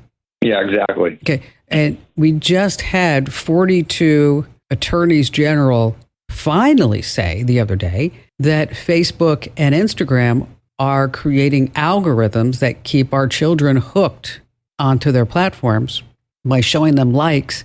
And that's why they're having mental health issues and eating disorders and suicides. So finally, we have that coming in. So, I don't know what the end all solution is. I mean, yes, you can get alternatives to iCloud. You can use Proton Mail or Hush Mail or Start Mail. You can use Start Page, which I think is better than DuckDuckGo. Right. You could set up your own NAS drive, so it becomes your own cloud, so nobody has access to it. But the cat is already out of the bag. And don't even get me started on what's going on with AI. Nobody has any control of what's going on with AI. Nobody. No, I completely concur. Yeah, so I own an advertising company, so I've got a lot of intellectual properties that belong to my clients and myself. And there's people who are artists, that are graphic artists and whatnot, and they have their stuff that they've created on there. According to the terms of service from Apple, it belongs to them. They can just hijack it, or the communist Chinese can, and there's not a damn thing you can do about it. So I just kind of wanted to put the word out there to some people that if they didn't read those terms of service, they might want to, and they better start backing their stuff up or getting it off of iCloud. But it's not just iCloud. It's not just iCloud. Yeah. It's not just Apple. And it's not just Google. I mean, it's also, you mentioned art, OpenAI sucking in anything that anybody has written to train its AI. Google sucking in anything that anybody has written to train its AI. No compensation to anybody. Doing the same thing with, you have an advertising agency, doing the same thing with art. Okay. It's kind of like, we're sitting here and we're saying, hey, wait a minute. What about us? We are living, breathing human beings, and we have rights too, but we just keep giving them away. We keep just making TikToks. We're just going to sit there all day long. Not sure about that intellectual property Right. So as far as the terms of service on who owns it, so I'm going to have to do my own research there, Jerry, but you brought up some excellent points, and thank you for your call today. Oh, there's always somebody who's like, oh, there's a conspiracy going on, Kim Komando. There is. Hey, just a reminder, if you ever have a question for me, I'd love to get them. I read every single one. Head over to komando.com. That's Komando, komando.com, and hit that link that says email Kim. Okay, it's so frightening. You look at your PC or Mac and you notice that the webcam light is on, but you haven't opened your camera. You don't have a video going. Hackers or even some creepy admins in a chat room can remotely take over webcams. It's pretty terrifying. So here are some signs that your webcam is hacked. Number one, the webcam light is on even when you're not using it. Your light should only come on when the camera is in use. Next, you have some weirdo icons or unfamiliar programs that pop up on your desktop. If you have these, creeps could have installed some software to access your webcam secretly. 3, you have unexpected pop-ups and documents in your files. Yeah, that's another big red flag. 4, friends start receiving some weird messages or emails from you. Your webcam could be compromised, and then the hacker is sending and receiving data from it. That's frightening. And finally, browser extensions just appear that you know you didn't install yourself. Hackers use these to access your webcam, and one clear sign is that if the light turns on whenever you open your browser, you have a big, big problem. Hey, thanks for joining us and thanks for being here. And just a quick reminder, join 500,000 folks and get my free newsletter at getkim.com.